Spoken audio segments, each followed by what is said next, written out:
ನಮಸ್ಕಾರ. ಇವತ್ತಿನ ದಿವಸ ಅತಿ ಮುಖ್ಯವಾಗಿ ನಾವು ಪ್ರತಿ ದಿವಸ ಡೆಸ್ಕ್ನಲ್ಲಿ ಬಳಸುವಂತಹ ಕೌಶಲ್ಯಗಳಿವೆಯಲ್ಲ, ಅವುಗಳಲ್ಲಿ ಒಂದಾದಂತಹ ಅನುವಾದ ಕ್ರಿಯೆ, ಇದು ವಿಜ್ಞಾನಕ್ಕೆ ಸಂಬಂಧಪಟ್ಟ ಹಾಗೆ ಯಾವ ರೀತಿಯಲ್ಲಿ ಇರಬೇಕು ಅಂತನ್ನೋದನ್ನ ಇವತ್ತು ನಾವು ಸ್ವಲ್ಪ ಮಟ್ಟಿಗೆ ತಿಳ್ಕೊಳ್ಳೋಣ. ಈ ಅನುವಾದ ಅಂತನ್ನೋದನ್ನ ಸಾಧಾರಣವಾಗಿ ನಾವು ಭಾಷಾಂತರ ಅಂತ ಹೇಳ್ತೀವಿ, ಟ್ರಾನ್ಸ್ಲೇಷನ್ ಅಂತ ಹೇಳ್ತೀವಿ. ಇದು ನಾವು ಗೊತ್ತಿದ್ದೋ ಗೊತ್ತಿಲ್ಲದೆಯೋ ಪ್ರತಿನಿತ್ಯ ಕೂಡ ನಮ್ಮ ಮನಸ್ಸು, ನಮ್ಮ ಮಿದುಳು ಇದನ್ನ ಮಾಡ್ತಾನೆ ಇರುತ್ತೆ. ಆದರೆ ಡೆಸ್ಕ್ನಲ್ಲಿ ನಾವು ಕುಳಿತಾಗ ಈ ವಿಷಯಗಳು ನಾವು ಅರ್ಥ ಮಾಡ್ಕೊಳ್ಬೇಕಾದಂತಹದ್ದು ಮುಖ್ಯ ಆಗುತ್ತೆ. ಈ ವಿಜ್ಞಾನ ಪಾಠಗಳನ್ನು ಅನುವಾದ ಮಾಡಬೇಕಾದ್ರೆ ನಾನು ಆಗ್ಲೇ ಹೇಳಿದಾಗ ಹೇಗೆ ವಿಜ್ಞಾನದ ವಿಷಯಗಳನ್ನು ಮನನ ಮಾಡಿಕೊಳ್ಳೋದಿಕ್ಕೆ ವಿಜ್ಞಾನದ ಸಂಸ್ಕೃತಿ, ವಿಜ್ಞಾನಿಗಳ ನಡೆನುಡಿ, ವಿಜ್ಞಾನಿಗಳ ಭಾಷೆಯನ್ನು ಅರ್ಥ ಮಾಡಿಕೊಳ್ಬೇಕು, ಅದೇ ರೀತಿಯಲ್ಲಿ ವಿಜ್ಞಾನದ ಭಾಷೆಯ ಗುಣಾವಗುಣಗಳನ್ನು ಅರ್ಥ ಮಾಡಿಕೊಂಡ ಮೇಲೆ ಅದನ್ನು ಯಾವ ರೀತಿಯಲ್ಲಿ ನಾವು ಅನುವಾದ ಮಾಡಬಹುದು ಅಂತನ್ನೋದನ್ನ ತಿಳ್ಕೊಳ್ಬೇಕಾಗ್ತದೆ. ಎರಡು ವ್ಯತ್ಯಾಸ ಇರುತ್ತೆ ವಿಜ್ಞಾನ ಪಾಠಗಳನ್ನು ಅನುವಾದ ಮಾಡೋದರಲ್ಲಿ ಹಾಗೂ ಸಾಧಾರಣವಾದ ಬೇರೆ ಸಾಹಿತ್ಯವನ್ನು ಅನುವಾದ ಮಾಡೋದರಲ್ಲಿ. ಎರಡು ಪ್ರಮುಖವಾದ ಮುಖ್ಯ ಅಂಶ ಇರುತ್ತೆ. ಒಂದು, ಹೆಚ್ಚಿನ ಮಟ್ಟಿಗೆ ನಾವು ಆಡಳಿತ ಮತ್ತೊಂದು ಪಾಠಗಳನ್ನು, ಆಡಳಿತಕ್ಕೆ ಸಂಬಂಧಪಟ್ಟಿದ್ದು ಒಂದು ಸರ್ಕಾರಿ ಆದೇಶ ಇರುವುದು, ಮತ್ತೊಂದನ್ನು ನಾವು ಅನುವಾದ ಮಾಡಬೇಕಾದ್ರೆ ಹೆಚ್ಚಿನ ಮಟ್ಟಿಗೆ ಪದಶಃ ಮಾಡ್ಕೊಂಡು ಹೋಗ್ತೀವಿ. ಅದರಲ್ಲಿನೂ ನಮಗೆ ತೊಂದರೆ ಅಂತ ಅನಿಸೋದಿಲ್ಲ. ಯಾಕಂದ್ರೆ ಹೆಚ್ಚಿನ ಮಟ್ಟಿಗೆ ಅಲ್ಲಿ ಬರುವಂತಹ ಪದಗಳೆಲ್ಲವೂ ಕೂಡ ನಾವು ನಿತ್ಯ ಬಳಸುವಂಥವು. ಅಪರೂಪಕ್ಕೆ ಒಂದೋ ಎರಡೋ ಬೇರೆ ಪದಗಳಿರ್ಬೋದು. ಆದರೆ ನಿನ್ನೆ ನಾವು ಚರ್ಚೆ ಮಾಡಿದ ಹಾಗೆ ವಿಜ್ಞಾನಕ್ಕೆ ಸಂಬಂಧಪಟ್ಟಂತಹ ಭಾಷೆಯಲ್ಲಿ ಬಹಳ ದಟ್ಟವಾದಂತಹ ಅರ್ಥಗಳು ಇರ್ತವೆ, ರೂಪಕಗಳಿರ್ತವೆ. ಆ ರೂಪಕಗಳನ್ನೇ ನಾವು ಪದಗಳನ್ನಾಗಿ ಬಳಸ್ತಾ ಇರ್ತೀವಿ. ಇವನ್ನ ನಾವು ಅರ್ಥ ಮಾಡ್ಕೊಳ್ಳಿಲ್ಲ ಅಂತಂದ್ರೆ ಕೆಲವೊಮ್ಮೆ ಅನರ್ಥಗಳು ಆಗಬಹುದು. ಆ ನಿಟ್ಟಿನಲ್ಲಿ ನಾವು ವಿಜ್ಞಾನದ ಅನುವಾದ, ವಿಜ್ಞಾನ ಪಾಠಗಳ ಅನುವಾದವನ್ನ ಹೇಗೆ ಮಾಡೋದು ಅಂತನ್ನೋದನ್ನ ತಿಳ್ಕೊಳ್ಬೇಕಾಗ್ತದೆ. ಮೊದಲನೇದಾಗಿ ಈಗಾಗಲೇ ನಾವು ತಿಳ್ಕೊಂಡಿರೋದೇನು ಅಂದ್ರೆ, ಪ್ರತಿಯೊಂದು ವಿಜ್ಞಾನವೂ ಕೂಡ ಒಂದು ಬೇರೆ ಭಾಷೆ, ಪ್ರತಿಯೊಂದು ವಿಜ್ಞಾನದ ಶಾಖೆ ಕೂಡ ಒಂದು ಬೇರೆ ಭಾಷೆ. ಅಂದ್ರೆ ಫಿಸಿಕ್ಸ್ ಅಂತ ನಾವೇನು ಹೇಳ್ತೀವಿ, ಆ ಫಿಸಿಕ್ಸ್ ಅನ್ನ ಓದುವಂತವರಿಗೆ ಬಯೋಫಿಸಿಕ್ಸ್ ಅಂತ ಅನ್ನೋದು ಒಂದು ಕಬ್ಬಿಣದ ಕಡಲೆ ಆಗಿರುತ್ತೆ. ಅಥವಾ ಈಗ ವೈದ್ಯಕೀಯದಲ್ಲಿ ಇರುವಂತಹ ಎಪಿಡೆಮಿಯಾಲಜಿಸ್ಟ್ ಏನಿರ್ತಾರೆ ಅವರು ಬಳಸುವಂತಹ ಭಾಷೆಗೂ ಮತ್ತು ಭೌತ ವಿಜ್ಞಾನಿಗಳು ಅದೇ ರೀತಿಯ ಸೂತ್ರಗಳನ್ನು ಬಳಸುವಂತಹ ಭೌತ ವಿಜ್ಞಾನಿಗಳು ಬಳಸುವಂತಹ ಭಾಷೆಗೂ ವ್ಯತ್ಯಾಸ ಇರುತ್ತೆ. ಹಾಗೇನೆ ನಾವು ರಸಾಯನ ವಿಜ್ಞಾನವನ್ನ ತೆಗೆದುಕೊಂಡ್ರೆ ರಸಾಯನ ವಿಜ್ಞಾನಿಗಳು ಬಳಸುವಂತಹ ಭಾಷೆಗೂ ಅದೇ ರಸಾಯನ ವಿಜ್ಞಾನದ ತತ್ವಗಳನ್ನು ಬಳಸಿಕೊಂಡು ಜೈವ ರಾಸಾಯನಿಕ ಅಂದ್ರೆ ಜೀವಿಗಳಲ್ಲಿ ನಡೆಯುವ ಕ್ರಿಯೆಗಳನ್ನ ಅಧ್ಯಯನ ಮಾಡುವಂತಹ ವಿಜ್ಞಾನಿಗಳ ಭಾಷೆಗೂ ಅಜಗಜಾಂತರ ವ್ಯತ್ಯಾಸ ಇದೆ. ಅಷ್ಟೇ ಯಾಕೆ, ಒಂದೇ ಪ್ರಯೋಗಾಲಯದಲ್ಲಿ ಈ ಕಡೆ ಮೂಲೆಯಲ್ಲಿ ಕೂತಿರೋರ ಭಾಷೆ ಬೇರೆ ಇರುತ್ತೆ, ಆ ಕಡೆ ಇರೋರ ಭಾಷೆ ಬೇರೆ ಇರುತ್ತೆ.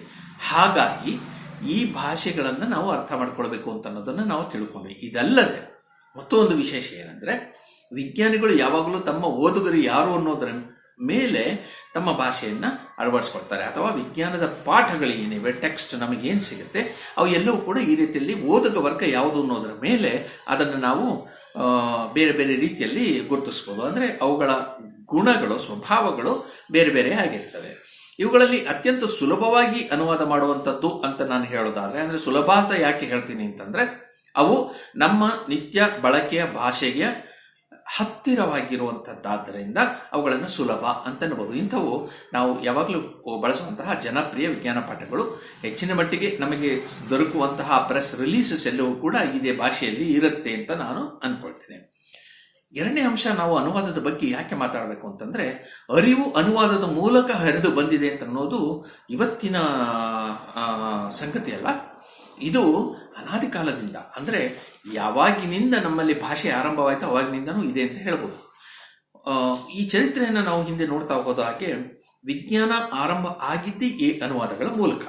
ಆಧುನಿಕ ವಿಜ್ಞಾನ ಇರಬಹುದು ಅಥವಾ ಪುರಾತನ ವಿಜ್ಞಾನ ಇರಬಹುದು, ಅನುವಾದಗಳ ಮೂಲಕವಷ್ಟೇ ಇವು ಜಗತ್ತಿನ ಎಲ್ಲ ಜನಗಳಿಗೂ ದಕ್ಕಿವೆ ಅಂತ ಹೇಳ್ಬೋದು. ಉದಾಹರಣೆಗೆ ನಾವು ಬಹಳಷ್ಟು ಹೇಳುವಂತಹ ಸೊನ್ನೆ, ಈ ಸೊನ್ನೆ ಕೂಡ ನಮ್ಮಲ್ಲಿ ಹುಟ್ಟಿದ್ದು ಶೂನ್ಯ. ಇಲ್ಲಿಂದ ಅದು ಮುಂದೆ ಬೇರೆ ಬೇರೆ ಪರ್ಷಿಯಾಗೆ ಹೋಯ್ತು, ಅಲ್ಲಿಂದ ಗ್ರೀಕರಿಗೆ ಹೋಯ್ತು, ಗ್ರೀಕರಿಂದ ಮತ್ತೆ ನಮಗೆ ಬಂತು. ಈ ರೀತಿಯಲ್ಲಿ ಹಲವಾರು ಸುತ್ತನ್ನ ಹಾಕೊಂಡು ಅದು ಬಂದಿದೆ. ಈ ಹೋಗಿ ಬರುವ ಹಾದಿಯಲ್ಲಿ ಅದು ತನ್ನ ಅರಿವನ್ನ ಎಲ್ರಿಗೂ ಹಂಚಿಕೊಟ್ಟು ಹೋಗಿದೆ. ಇದೇ ರೀತಿಯಲ್ಲಿ ಅನುವಾದ ಎಷ್ಟು ಮುಖ್ಯ ಅಂತ ಅನ್ನೋದಕ್ಕೆ ಹೇಳ್ತೇನೆ. ಮೊದಲನೇ ಬಾರಿಗೆ ನಾವೆಲ್ಲ ಇವತ್ತು ಬಹಳ ಗಮನಿಸುವಂತಹ ನಿತ್ಯ ಕ್ಲಾಸ್ನಲ್ಲಿ ಪಾಠ ಮಾಡಿಬಿಡ್ತಾರೆ ಮೇಷ್ಟ್ರು. ಸೂರ್ಯನ ಸುತ್ತಲೂ ಭೂಮಿ ಸುತ್ತುತ್ತಾ ಇದೆ, ಭೂಮಿಯ ಜೊತೆಗೆ ಇನ್ನೂ 8 ಗ್ರಹಗಳು ಸುತ್ತುತ್ತಾ ಇವೆ ಅಂತ ಹೇಳ್ಬಿಡ್ತಾರೆ. ಈ ಸತ್ಯವನ್ನ ನಾವು ಕಣ್ಣು ಮುಚ್ಚಿಕೊಂಡು ಇವತ್ತು ಒಪ್ಕೊಂಡು ಬಿಡ್ತೇವೆ. ಆದ್ರೆ ಈ ಸತ್ಯ ನಮಗೆ ದೊರಕೋದಕ್ಕೆ ಮೊದಲು ಸಾಕಷ್ಟು ವಿಜ್ಞಾನಿಗಳು ಆ ಬಗ್ಗೆ ಚರ್ಚೆ ಮಾಡಿದ್ರು, ವಿವಾದ ಮಾಡಿದ್ರು, ವಾದ ಮಾಡಿದ್ರು, ಎಲ್ಲ ಮಾಡಿದ್ರು. ಒಮ್ಮೆ ಅದಕ್ಕೆ ಬೇಕಾದಂತಹ ಆಧಾರಗಳೆಲ್ಲ ಸಿಕ್ಕ ಮೇಲೆ ಅದರ ಬಗ್ಗೆ ವಿಚಾರ ಮಾಡಿದ್ರು.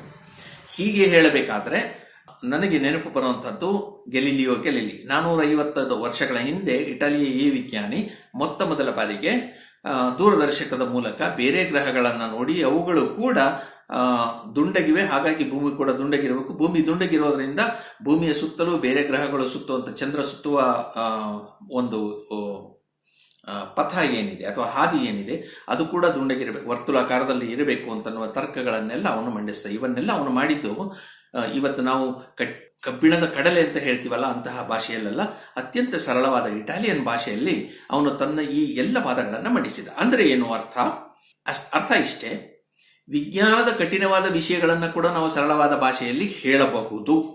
ಆದರೆ ವಿಜ್ಞಾನಿಗಳು ತಮ್ಮದೇ ಒಂದು ಭಾಷೆ ಕಟ್ಕೊಂಡಿರೋದ್ರಿಂದ ಈಗ ನಮಗೆ ಆ ಭಾಷೆಯಿಂದ ನಮ್ಮ ಸರಳ ಭಾಷೆಗೆ ಅನುವಾದ ಮಾಡಬೇಕಾದಂತಹ ಅನಿವಾರ್ಯತೆ ಬಂದಿದೆ ಅಂತ ಹೇಳ್ಬೋದು.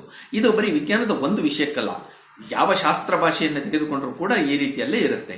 ಉದಾಹರಣೆಗೆ ನೀವು ಅಪ್ಪಿ ತಪ್ಪಿ ನೀವು ಒಬ್ಬ ಎಕನಾಮಿಸ್ಟ್ ಹತ್ರ ಹೋಗಿ, ಅರ್ಥಶಾಸ್ತ್ರಜ್ಞನ ಹತ್ರ ಹೋಗಿ, ಅವರ ಹತ್ರ ನೀವು ಏನಾದರೂ ಕೇಳಿದ್ರೆ ಅವರು GDP ಅಂತಾರೆ. GDP ಅಂದ್ರೆ ಏನು ನಾವು ಬಳಸ್ಬಿಡ್ತೀವಿ. GDP ಅಂದ್ರೆ GDP ಅಂತ ಹೇಳ್ಬಿಡ್ತೀವಿ. ಆದ್ರೆ GDP ಅಂದ್ರೆ ಏನು, ಅದನ್ನು ಯಾಕೆ ಬಳಸ್ತಾರೆ, ಅದಿಲ್ಲದೆ ನಾವು ಒಂದು ದೇಶದ ಸ್ಥಿತಿಗತಿಯನ್ನು ಅಳೆಯುವುದಕ್ಕೆ ಸಾಧ್ಯ ಇಲ್ಲವೇ? ಇವೆಲ್ಲ ಪ್ರಶ್ನೆಗಳು ಕೂಡ ನಮ್ಮ ಮನಸ್ಸಲ್ಲಿ ಹಾಗೆ ಇರ್ತವೆ. ಯಾಕೆ ಹಾಗೆ ಇರ್ತವೆ ಅಂತಂದ್ರೆ ಆ ಎಲ್ಲ ವಿಷಯಗಳ ಬಗ್ಗೆ ನಮಗೆ ಅರಿವಿದ್ರೂ ಕೂಡ ಅದಕ್ಕೆ ಅವರು ಕೊಟ್ಟಂತಹ ಹೆಸರು ಮತ್ತು ನಾವು ತಿಳಿದುಕೊಂಡಂತಹ ಅರ್ಥ, ನಮ್ಮ ಅರಿವಿಗೆ ಬಂದಿರುವಂತಹ ಅರ್ಥ ಬೇರೆ ಬೇರೆ ಇದೆ. ಅವನ್ನ ನಾವು ಒಂದಕ್ಕೊಂದು ಸಮೀಪಿಸಬೇಕು. ಅದು ಅನುವಾದದ ಕೆಲಸ ಅಂತ ನಾನು ಅನ್ಕೊಳ್ತೀನಿ. ಈ ಅನುವಾದದ ಕೆಲಸ ನಮ್ಮ ವಿಜ್ಞಾನದಲ್ಲಿಯೂ ಕೂಡ ನಡಿಬೇಕು. ಈ ವಿಜ್ಞಾನದ ಭಾಷೆ ಅನುವಾದ ಯಾಕೆ ಮಾಡಬೇಕಾಗುತ್ತೆ ಅಂದ್ರೆ ಅದು ಸ್ವಲ್ಪ ಕಠಿಣ ನಮಗೆ ಅಂತ ಹೇಳ್ತೀವಿ. ಕಠಿಣ ಯಾಕೆ ಅಂತಂದ್ರೆ ನಿನ್ನೆ ಹೇಳಿದಾಗೆ ಕೆಲವು ಗುಣಗಳಿವೆ ವಿಜ್ಞಾನದ ಭಾಷೆಯಲ್ಲಿ, ವಿಜ್ಞಾನಿಗಳು ಬಳಸುವ ಭಾಷೆಯಲ್ಲಿ, ಅವರು ಬಳಸುವ ವಿಧಾನದಲ್ಲಿ. ಸಾಧಾರಣವಾಗಿ ನಾಮಪದಗಳನ್ನ ಕ್ರಿಯಾಪದಗಳನ್ನಾಗಿ ಮಾಡ್ತಾರೆ, ಕ್ರಿಯಾಪದಗಳನ್ನ ನಾಮಪದಗಳನ್ನಾಗಿ ಮಾಡ್ತಾರೆ. ಈ ನಾಮಪದೀಕರಣ ಏನಿದೆ ಅದು ಅತ್ಯಂತ ಸಹಜವಾಗಿ ಅದರಲ್ಲಿ ಬರುತ್ತೆ. ಹಾಗಾಗಿ ಹೊಸ ಹೊಸ ಪದಗಳು ಅಲ್ಲಿ ಹುಟ್ಕೊಳ್ತವೆ. ಕೆಲವೊಮ್ಮೆ ಇವು ನಮ್ಮ ಭಾಷೆಗೆ ಒಗ್ಗದೆ ಹೋಗಬಹುದು. ಹಾಗಾದಾಗ ನಮಗೆ ಅದು ತಾಂತ್ರಿಕ ಪದ, ಅದನ್ನು ನಾವು ಇಲ್ಲಿ ಬಳಸೋದಕ್ಕೆ ಸಾಧ್ಯ ಇಲ್ಲ ಅಂತ ಅನಿಸುವ ಒಂದು ಭಾವನೆ ಬರುತ್ತೆ.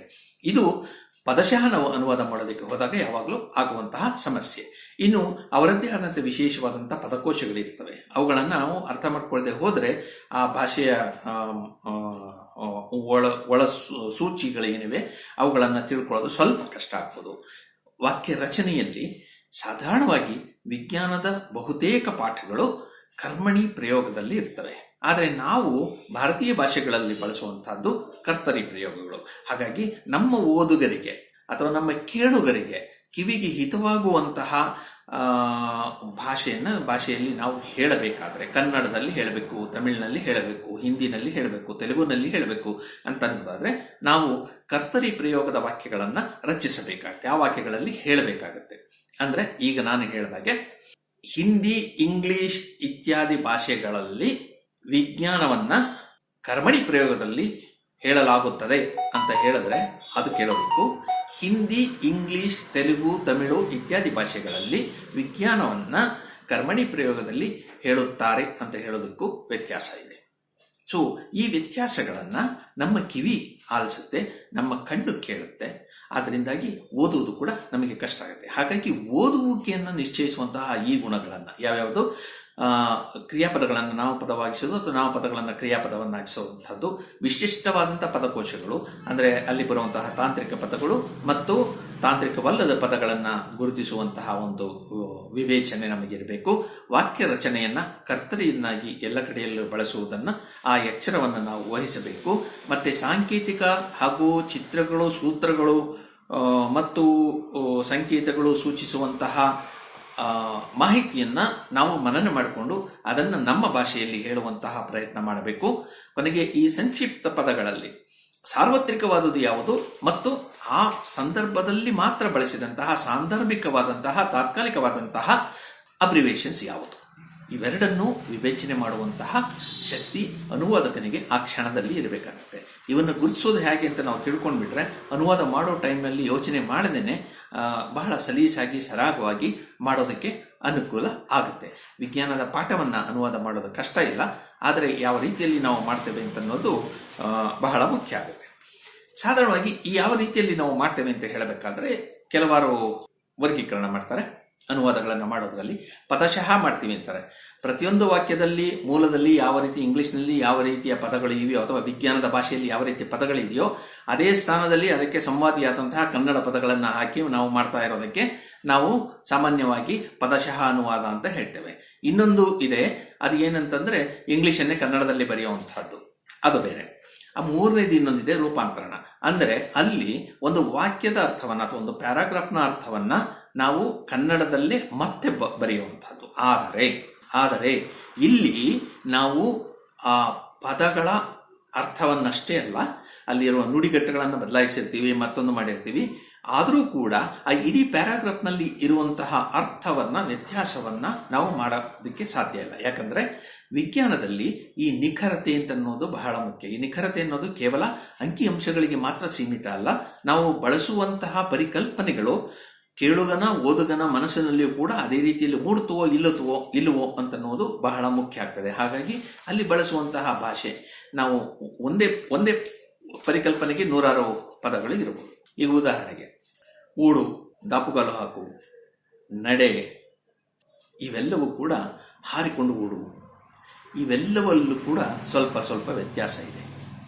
ನಾವು ಅಲ್ಲಿ ಒಂದು ಹಲ್ಲಿ ಕುಣಿಯುತ್ತಾ ಹೋಗುತ್ತದೆ ಅಂತ ಅವ್ರು ಹೇಳ್ತಾರೆ.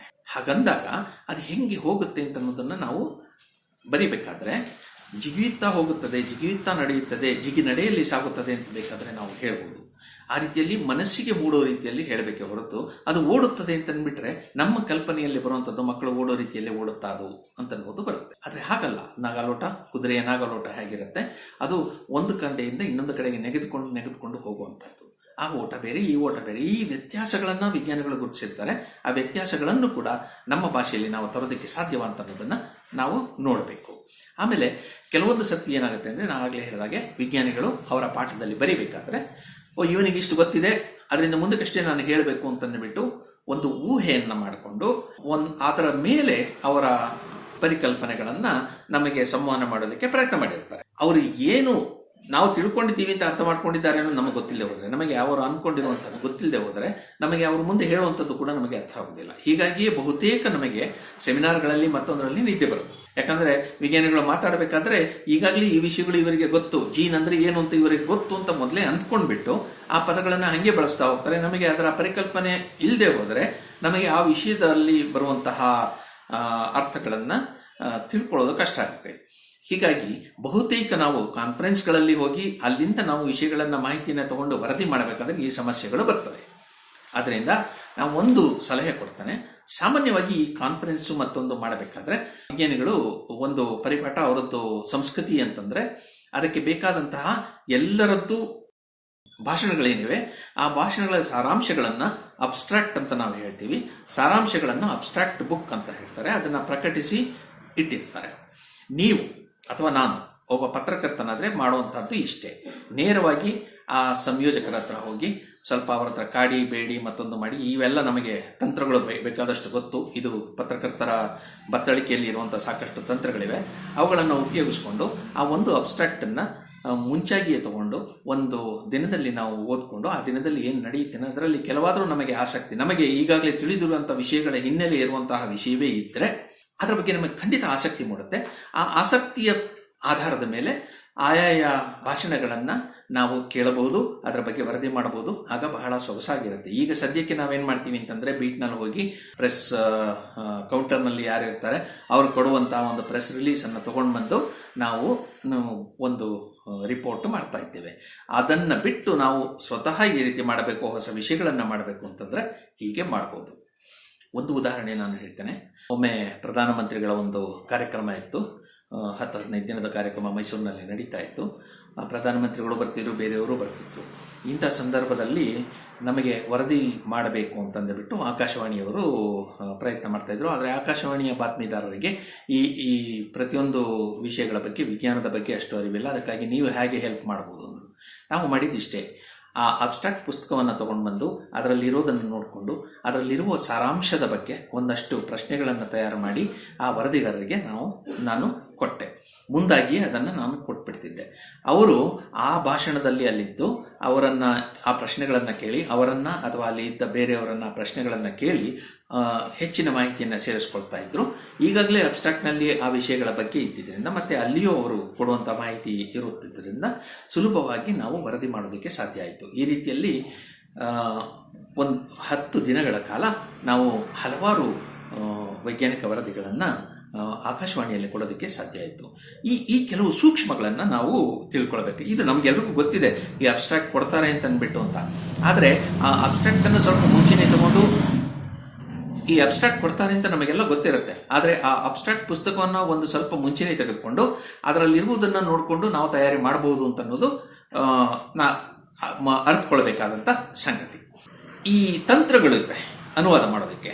ಈ ತಂತ್ರಗಳನ್ನು ಸಾಧಾರಣವಾಗಿ ನಾವು ಬಳಸ್ತೀವಿ. ಇವುಗಳಲ್ಲಿ ಹೆಚ್ಚಿನ ಮಟ್ಟಿಗೆ ನಾವು ಬಳಸುವಂಥದ್ದು ಎರವಲು ಅಂತ ಹೇಳ್ತೀವಿ, ಅಂದರೆ ಬಾರೋಯಿಂಗ್ ಅಂತ ಹೇಳ್ತೀವಿ. ಈಗ ಒಂದು ಕಠಿಣವಾದ ತಾಂತ್ರಿಕ ಪದ ಇದೆ ಅಂತ ಇಟ್ಕೊಳ್ಳಿ. ಅದು ತಾಂತ್ರಿಕ ಪದ ಇದೆ, ಹಾಗಾಗಿ ನಾನು ಅದರ ಬಗ್ಗೆ ವರದಿ ಮಾಡೋದಕ್ಕೆ ಆಗೋದಿಲ್ಲ ಅಂತ ಹೇಳೋದಕ್ಕಾಗೋದಿಲ್ಲ. ನೀವು ಅದಕ್ಕೆ ಸುಲಭವಾಗಿ ಒಂದು ಕೆಲಸ ಮಾಡ್ಬೋದು. ಆ ಪದವನ್ನು ನೇರವಾಗಿ ಹಾಗೆ ನಾವು ಎರವಲು ಮಾಡ್ಕೊಳ್ಬೋದು. ಎಲ್ಲ ಪದವನ್ನು ಹೀಗೆ ಎರವಲು ಪಡಿಬೇಕಾಗಿಲ್ಲ. ಕೆಲವು ಪದಗಳು ನಮ್ಮ ಭಾಷೆಯಲ್ಲಿ ಇಲ್ಲ ಅಂತನ್ನುವಾಗ ಅವನ್ನ ಎರವಲು ಪಡಿಬೋದು. ಅದೇ ಬಹುತೇಕ ನಾವು ಡೆಡ್ಲೈನ್ ಮೀಟ್ ಮಾಡಬೇಕು ಅಂತಂದಾಗ ಏನು ಮಾಡ್ತೀವಿ ಅಂತಂದರೆ, ಅದು ಇದೆಯೋ ಇಲ್ವೋ ಅಂತ ನಿಗಟ್ಟನ್ನು ನೋಡೋದಕ್ಕೂ ಹೋಗೋದಿಲ್ಲ, ನೇರವಾಗಿ ಅದೇ ರೀತಿಯಲ್ಲಿ ಬಳಸ್ಕೊಂಡು ಹೋಗ್ತೇವೆ. ಉದಾಹರಣೆಗೆ ಈಗ ಲಾಕ್ಡೌನ್ ಅಂತನ್ನೋ ಒಂದು ಪದವನ್ನು ನಾವು ನಿತ್ಯವೂ ಬಳಸ್ತೀವಲ್ಲ. ಈ ಲಾಕ್ಡೌನ್ ಅಂತನ್ನೋದು ಕನ್ನಡದಲ್ಲಿ ಕೂಡ ನಾವು ಮಾಡಬಹುದಾದಂಥ ಒಂದು ಪದ. ಅದೇ ರೀತಿಯಲ್ಲಿ ಕ್ವಾರಂಟೈನ್ ಅನ್ನೋದಕ್ಕೂ ಕೂಡ ಕನ್ನಡದಲ್ಲಿ ಪದಗಳಿವೆ. ಆದರೆ ಅವುಗಳನ್ನು ನಾವು ಬಳಸೋದಕ್ಕೆ ಹೋಗಲಿಲ್ಲ. ಯಾಕಂದರೆ ತಕ್ಷಣಕ್ಕೆ ನಮಗೆ ಆ ಪದಗಳನ್ನು ಹೊಸದಾಗಿ ಬಳಸಬೇಕು ಅಂತ ಅನ್ನಿಸ್ತೆ ಕ್ವಾರಂಟೈನ್ ಅಂತಾನೆ ಬಳಸ್ಕೊಂಡೋದ್ವಿ. ಈಗ ಜನಗಳು ಕೂಡ ಕ್ವಾರಂಟೈನ್ ಅಂತ ಹೇಳ್ತಾರೆ, ಆದರೆ ಅದರ ಅರ್ಥ ಏನು ಅಂತ ಅವರಿಗೂ ಕೂಡ ಬಹುಶಃ ಗೊತ್ತಿರಲಿಕ್ಕಿಲ್ಲ. ಸೊ ಇದು ಪತ್ರಕರ್ತರ ಇನ್ನೊಂದು ಹೊಣೆ ಏನಂತಂದರೆ, ಭಾಷೆಯನ್ನು ಸಮೃದ್ಧಗೊಳಿಸುವುದು ಪತ್ರಕರ್ತರಿಗೆ ಸಾಧ್ಯ, ಹಾಗೆ ಭಾಷೆಯನ್ನು ಕೊಲೆಗಿಡಿಸೋದು ಕೂಡ ಪತ್ರಕರ್ತರಿಗೆ ಸಾಧ್ಯ. ಇದರಲ್ಲಿ ಯಾವುದನ್ನು ನಾವು ಆಯ್ಕೊಳ್ತೀವಿ ಅಂತ ಅನ್ನೋದು ನಮ್ಮ ಮೇಲೆ ಬಿಟ್ಟಂಥದ್ದು. ನಮ್ಮ ಭಾಷೆ, ಕನ್ನಡ ಭಾಷೆ ಆಗಬೇಕು ಅಂತಂದರೆ ವಿಜ್ಞಾನಕ್ಕೆ ಸಂಬಂಧಪಟ್ಟಂಥ ವಿಷಯಗಳನ್ನು ಎಲ್ರಿಗೂ ನಾವು ಹೇಳ್ಕೊಡ್ಬೇಕು ಅಂತಂದರೆ ಈ ವಿಜ್ಞಾನದ ಭಾಷೆಯನ್ನು ನಮ್ಮ ಕನ್ನಡದ ನಿತ್ಯ ಭಾಷೆಯೊಳಗೆ ಸೇರಿಸುವಂತಹ ಕೆಲಸ ಆಗಬೇಕು. ಇದರಲ್ಲಿ ಪತ್ರಕರ್ತರು ಮತ್ತು ವರದಿಗಾರರ ಹೊಣೆ ಹೆಚ್ಚು ಅಂತನ್ನೋದು ನನ್ನ ಅಭಿಪ್ರಾಯ, ವಿಜ್ಞಾನಿಗಳಿಗಿಂತ. ಕೆಲವು ಉದಾಹರಣೆಗಳನ್ನು ಕೊಡ್ತೇನೆ. ಯಾವ ರೀತಿಯಲ್ಲಿ ನಮ್ಮ ಹಿಂದಿನ ಬರಹಗಾರರು ಮತ್ತೊಬ್ಬರು ಪದಗಳನ್ನು ಅನುವಾದ ಮಾಡಿ ಅವನ್ನು ಬಳಸ್ಕೊಳ್ತಾ ಇದ್ದಾರೆ ಅಂತಂದ್ಬಿಟ್ಟು, ಈ ತಾಂತ್ರಿಕ ಪದಗಳನ್ನು, ಪದರಚನೆ ನಮ್ಮ ಕನ್ನಡದಲ್ಲಿ ನಾವು ಮಾಡಬೇಕಾದಾಗ ಕೆಲವು ತಂತ್ರಗಳನ್ನು ಉಪಯೋಗಿಸ್ತೇವೆ. ಅವುಗಳಲ್ಲಿ ಎರವಲು ಒಂದು ಅಂತ ಹೇಳಿದೆ, ಜೀನ್ ಅಂತ ಇರ್ಬೋದು, ಅಲೀಲು ಅಂತ ಇರಬಹುದು, ಅಥವಾ ಬ್ಯಾಕ್ಟೀರಿಯಾ ಅಂತ ಇರ್ಬೋದು. ಇವುಗಳನ್ನು ನಾವು ನೇರವಾಗಿ ಹಾಗೆ ಇಂಗ್ಲೀಷ್ನಲ್ಲಿ ಹೇಗಿದೆಯೋ ಅದನ್ನು ಹಾಗೆ ನಾವು ಕನ್ನಡದಲ್ಲಿ ಬರೆದು ಉಪಯೋಗಿಸ್ಕೊಳ್ತೀವಿ. ಇದನ್ನು ಎರವಲು, ಬಾರೋಯಿಂಗ್ ಅಂತ ಹೇಳ್ತೀವಿ. ಎರಡನೇದು ಪದಶಃ ನಾವು ಕೆಲವು ಪದಗಳನ್ನು ಅನುವಾದ ಮಾಡಿರ್ಬೋದು. ಉದಾಹರಣೆಗೆ ಕೋಶ ಅಂದರೆ ಸೆಲ್ ಅಂತ ಅನ್ನೋದು ಲ್ಯಾಟಿನ್ ಪದದಿಂದ ಬಂದಂಥದ್ದು, ಲ್ಯಾಟಿನ್ ಅಥವಾ ಗ್ರೀಕ್ ಯಾವುದೋ ಒಂದು ಆ ಪದಗಳಿಂದ ಬಂದಂಥದ್ದು. ಅದರ ಅರ್ಥ ಇಷ್ಟೇ, ಒಂದು ಕೋಣೆ ಅಥವಾ ಒಂದು ಪೆಟ್ಟಿಗೆ. ಸೊ ಈ ಪೆಟ್ಟಿಗೆ ಅಥವಾ ಕೋಣೆ ಅನ್ನುವ ಅರ್ಥವೇ ಇರುವಂತಹ ಪದವನ್ನು, ಕೋಶ ಅನ್ನುವ ಪದವನ್ನು ನಾವು ಬಳಸ್ಕೊಂಡಿದ್ದೇವೆ. ಸರ್, ಅದನ್ನು ನಾವು ಕನ್ನಡದಲ್ಲಿ ಪೆಟ್ಟಿ ಅಂತ ಯಾಕೆ ಬಳಸಲಿಲ್ಲ ಅಂತ ಅನ್ನೋ ಪ್ರಶ್ನೆ ಈಗ ಕೇಳೋದು ಉಚಿತ ಅಲ್ಲ. ಯಾಕಂದರೆ ಈಗಾಗಲೇ ಇದು ಬಳಕೆಗೆ ಬಂದಾಗಿದೆ. ಹಾಗಾಗಿ ಅದು ನಾವು ಬೇರೆ ರೀತಿಯಲ್ಲಿ ಅರ್ಥ ಮಾಡ್ಕೊಳ್ಬೇಕಾಗ್ತದೆ. ಅದೇ ರೀತಿಯಲ್ಲಿ ವರ್ಣತಂತು ಅಂತ ಹೇಳ್ತೇವೆ. ಈ ಜೀವಕೋಶಗಳೊಳಗೆ ಜೀನ್ ಇರುವಂತಹ ಅಂಗಗಳನ್ನು ಅಥವಾ ಕೋಶಾಂಗಗಳನ್ನು, ಕೋಶಗಳಲ್ಲಿರುವ ಕೋಶಗಳ ಅಂಗಗಳನ್ನು ನಾವು ಕ್ರೋಮೋಸೋಮ್ಸ್ ಅಂತ ಹೇಳ್ತೀವಿ. ಅದರ ಮೇಲೆ ಆ ಕ್ರೋಮೋಸೋಮ್ಸ್ ಅನ್ನ ಸಾಧಾರಣವಾಗಿ ನಾವು ಜೀವಕೋಶದಲ್ಲಿ ನೋಡೋದಕ್ಕಾಗೋದಿಲ್ಲ. ಅದು ನೋಡಬೇಕು ಅಂದ್ರೆ ಅದಕ್ಕೊಂದು ಸ್ವಲ್ಪ ಬಣ್ಣ ಹಚ್ಚಬೇಕು. ಆ ಬಣ್ಣ ಹಚ್ಚಿದಾಗ ಮಾತ್ರ ಅದು ಕಾಣೋದ್ರಿಂದ ಅದನ್ನ ಬಣ್ಣ ಹಚ್ಚಿದ ವಸ್ತುಗಳು, ಕ್ರೋಮೋಸೋಮ್ ಅಂತ ಅಂದ್ಬಿಟ್ಟು ಗ್ರೀಕ್ ಭಾಷೆಯಲ್ಲಿ ಕರೆದ್ರು. ಆ ಕ್ರೋಮೋಸೋಮ್ ಅನ್ನ ಆರಂಭದಲ್ಲಿ ನಾವುಗಳು ಕೂಡ ಕ್ರೋಮೋಸೋಮ್ ಅಂತಾನೆ ಬಳಸ್ಕೊಂಡು ಬಂದ್ವಿ. ಆದರೆ ಒಂದು ಹಂತದಲ್ಲಿ ಕನ್ನಡದಲ್ಲಿ ಇದಕ್ಕೆ ಪದಗಳನ್ನು ಸೃಷ್ಟಿ ಮಾಡಬೇಕು ಅಂತನ್ನುವ ಒಂದು ಉಮೇದು ಬಂದಾಗ ಅದಕ್ಕೆ ವರ್ಣತಂತು ಅನ್ನೋ ಪದವನ್ನು ಕೂಡ ನಾವು ಸೃಷ್ಟಿ ಮಾಡಿದ್ದೀವಿ. ಎರಡೂ ಪದಗಳನ್ನು ವರ್ಣತಂತು, ಕ್ರೋಮೋಸೋಮ್ ಇವೆರಡನ್ನೂ ಕೂಡ ನಾವು ಬಳಸಬಹುದು. ಆದರೆ ಆ ಪದಗಳ ಅರ್ಥ ವಾಕ್ಯದಲ್ಲಿ ನಮಗೆ ಅರ್ಥವಾಗುವ ರೀತಿಯಲ್ಲಿ, ಗೊತ್ತಾಗುವ ರೀತಿಯಲ್ಲಿ ಬಳಸಬೇಕಾದಂಥದ್ದು ಮುಖ್ಯ. ಹಾಗೇನೆ ಅಂಗ ಅಂತ ಹೇಳಿದ್ವಿ, ಇದಕ್ಕೆ ನಾವು ಆರ್ಗನ್ ಅಂತ ಏನು ಹೇಳ್ತೀವಿ, ಆರ್ಗ್ಯಾನಿಸಮ್ ಅಂತ ಅನ್ನೋದು ಹೇಳ್ತೀವಿ. ಆದರೆ ಕನ್ನಡದಲ್ಲಿ ಅದಕ್ಕೆ ಜೀವಿ ಅಂತ ಹೇಳ್ತೀವಿ. ಇಂಗ್ಲಿಷ್ನಲ್ಲಿ ಆರ್ಗ್ಯಾನಿಸಮ್ ಅಂತ ಹೇಳ್ತೀವಿ. ಅಂದರೆ ಆರ್ಗನ್ಗಳು ಇರುವಂತಹ, ಅಂಗಗಳು ಇರುವಂತಹ ಒಂದು ಜೀವಿ, ಅದನ್ನ ಆರ್ಗ್ಯಾನಿಸಮ್ ಅಂತ ವಿಜ್ಞಾನಿಗಳು ಬಳಸ್ತಾರೆ. ನಾವೇನು ಹೇಳ್ಬಿಡ್ತೀವಿ, ಜೀವಿ ಅಂದ್ಬಿಡ್ತೀವಿ. ಇದು ಬಹಳ ಸುಲಭ. ಅದು ಕೆಲವೊಂದು ಸರ್ತಿ ಎಂತ ಇಕ್ಕಟ್ಟಿನಲ್ಲಿ ಬರುತ್ತೆ ಅಂತಂದ್ರೆ, ಡಾಗ್ ಅನ್ನೋದನ್ನ ಒಂದು ಪ್ರಭೇದ ಅಂತ ಹೇಳ್ತೀವಿ. ಕನ್ನಡದಲ್ಲಿ ನಾವೇನು ಹೇಳ್ತೀವಿ, ನಾಯಿ ಒಂದು ಪ್ರಾಣಿ ಅಂತ ಹೇಳ್ತೀವಿ. ಆ ಪ್ರಾಣಿ ಪ್ರಭೇದ ಮತ್ತು ಪ್ರಾಣಿ ಇವೆರಡರಲ್ಲಿ ವ್ಯತ್ಯಾಸ ಇರುತ್ತೆ. ಪ್ರಭೇದ ಅಂದ್ರೆ ಎಲ್ಲ ನಾಯಿಗಳು ಸೇರಿ ಇರುವಂತಹ ಒಂದು ಗುಂಪು ಅಂತ ಅರ್ಥ. ಆ ಪ್ರಭೇದದಲ್ಲಿ ಇರುವಂತಹ ಒಂದು ನಾಯಿ ಅನ್ನೋದಕ್ಕೆ ಇಂಗ್ಲಿಷ್ನಲ್ಲಿ ಬಹಳ ಸುಲಭವಾಗಿ ಎನ್ ಇಂಡಿವಿಜುವಲ್ ಡಾಗ್ ಅಂತ ಹೇಳ್ಬಿಡ್ತಾರೆ. ಕನ್ನಡದಲ್ಲಿ ನಾವು ನಾಯಿ ವ್ಯಕ್ತಿ ಅಂತ ಹೇಳೋದಕ್ಕಾಗತ್ತೆಯೇ, ಪ್ರಾಣಿ ಅಂತ ಹೇಳಕ್ಕಾಗತ್ತೆಯೇ? ಇಲ್ಲ. ಅಂಥ ಸಂದರ್ಭದಲ್ಲಿ ನಾವು ಬಹಳ ಜಾಣತನದಿಂದ ನಮ್ಮ ಭಾಷೆಯನ್ನು ನಾವು ಬಳಸ್ಕೊಳ್ಬೇಕಾಗ್ತದೆ. ಇದು ಬಹಳ ಮುಖ್ಯ. 99% ಡೆಸ್ಕ್ನಲ್ಲಿ ನಾವು ಅನುವಾದ ಮಾಡುವಾಗ ಇವೆಲ್ಲವನ್ನು ಯೋಚನೆ ಮಾಡದೆ ಮಾಡಿಬಿಟ್ಟಿರ್ತೀವಿ. ವಿಜ್ಞಾನದ ತಾಂತ್ರಿಕ ಪದಗಳು ಬಂದಾಗ ಅಯ್ಯೋ ಕಷ್ಟ ಅಂತೀವಿ. ಅದಕ್ಕೋಸ್ಕರವಾಗಿ ನಾನು ಹೇಳ್ತಾ ಇದ್ದೇನೆ, ವಿಜ್ಞಾನದ ತಾಂತ್ರಿಕ ಪದಗಳನ್ನು ಕೂಡ ಇದೇ ತಂತ್ರಗಳನ್ನು ಬಳಸಿ ನಾವು ಮಾಡೋದಕ್ಕೆ ಆಗುತ್ತೆ. ಆದ್ದರಿಂದಾಗಿ ನಾವು ವಿಜ್ಞಾನದ ತಾಂತ್ರಿಕ ಪದಗಳು ಬಹಳ ಕಷ್ಟ ಅಂತನ್ನೋದನ್ನು ಇದು ಮಾಡಬೇಕಾಗಿಲ್ಲ. ಎರಡನೇದಾಗಿ, ತಾಂತ್ರಿಕವಾಗಿ ಅದೇ ಅರ್ಥ ಕೊಡುವಂಥ ಪದಗಳನ್ನು ನಾವು ಬಳಸಬಹುದು ಅಂತ ಹೇಳ್ತೀವಿ. ಈಗ ಬ್ಯಾಕ್ಟೀರಿಯಾ ಅನ್ನೋದನ್ನು ನಾವು ಹಾಗೆ ಎರವಲು ಪಡ್ಕೊಂಡಿದ್ದೀವಿ. ಇಲ್ಲಿ ಒಂದು ಸಮಸ್ಯೆ ಇದೆ. ಇಂಗ್ಲಿಷ್ನಲ್ಲಿ ಬ್ಯಾಕ್ಟೀರಿಯಂ ಅನ್ನೋದು ಒಂದು ಬ್ಯಾಕ್ಟೀರಿಯಾ, ಬ್ಯಾಕ್ಟೀರಿಯಾ ಅನ್ನೋದು ಬಹಳ ಬ್ಯಾಕ್ಟೀರಿಯಾಗಳು. ನಾವು ಕನ್ನಡದಲ್ಲಿ ಹೇಳುವ ಹಾಗೆ ಬ್ಯಾಕ್ಟೀರಿಯಂಗಳು, ಬ್ಯಾಕ್ಟೀರಿಯಂ ಮತ್ತು ಬ್ಯಾಕ್ಟೀರಿಯಂಗಳು ಅಂತ ಹೇಳ್ಬೋದಾಗಿತ್ತು.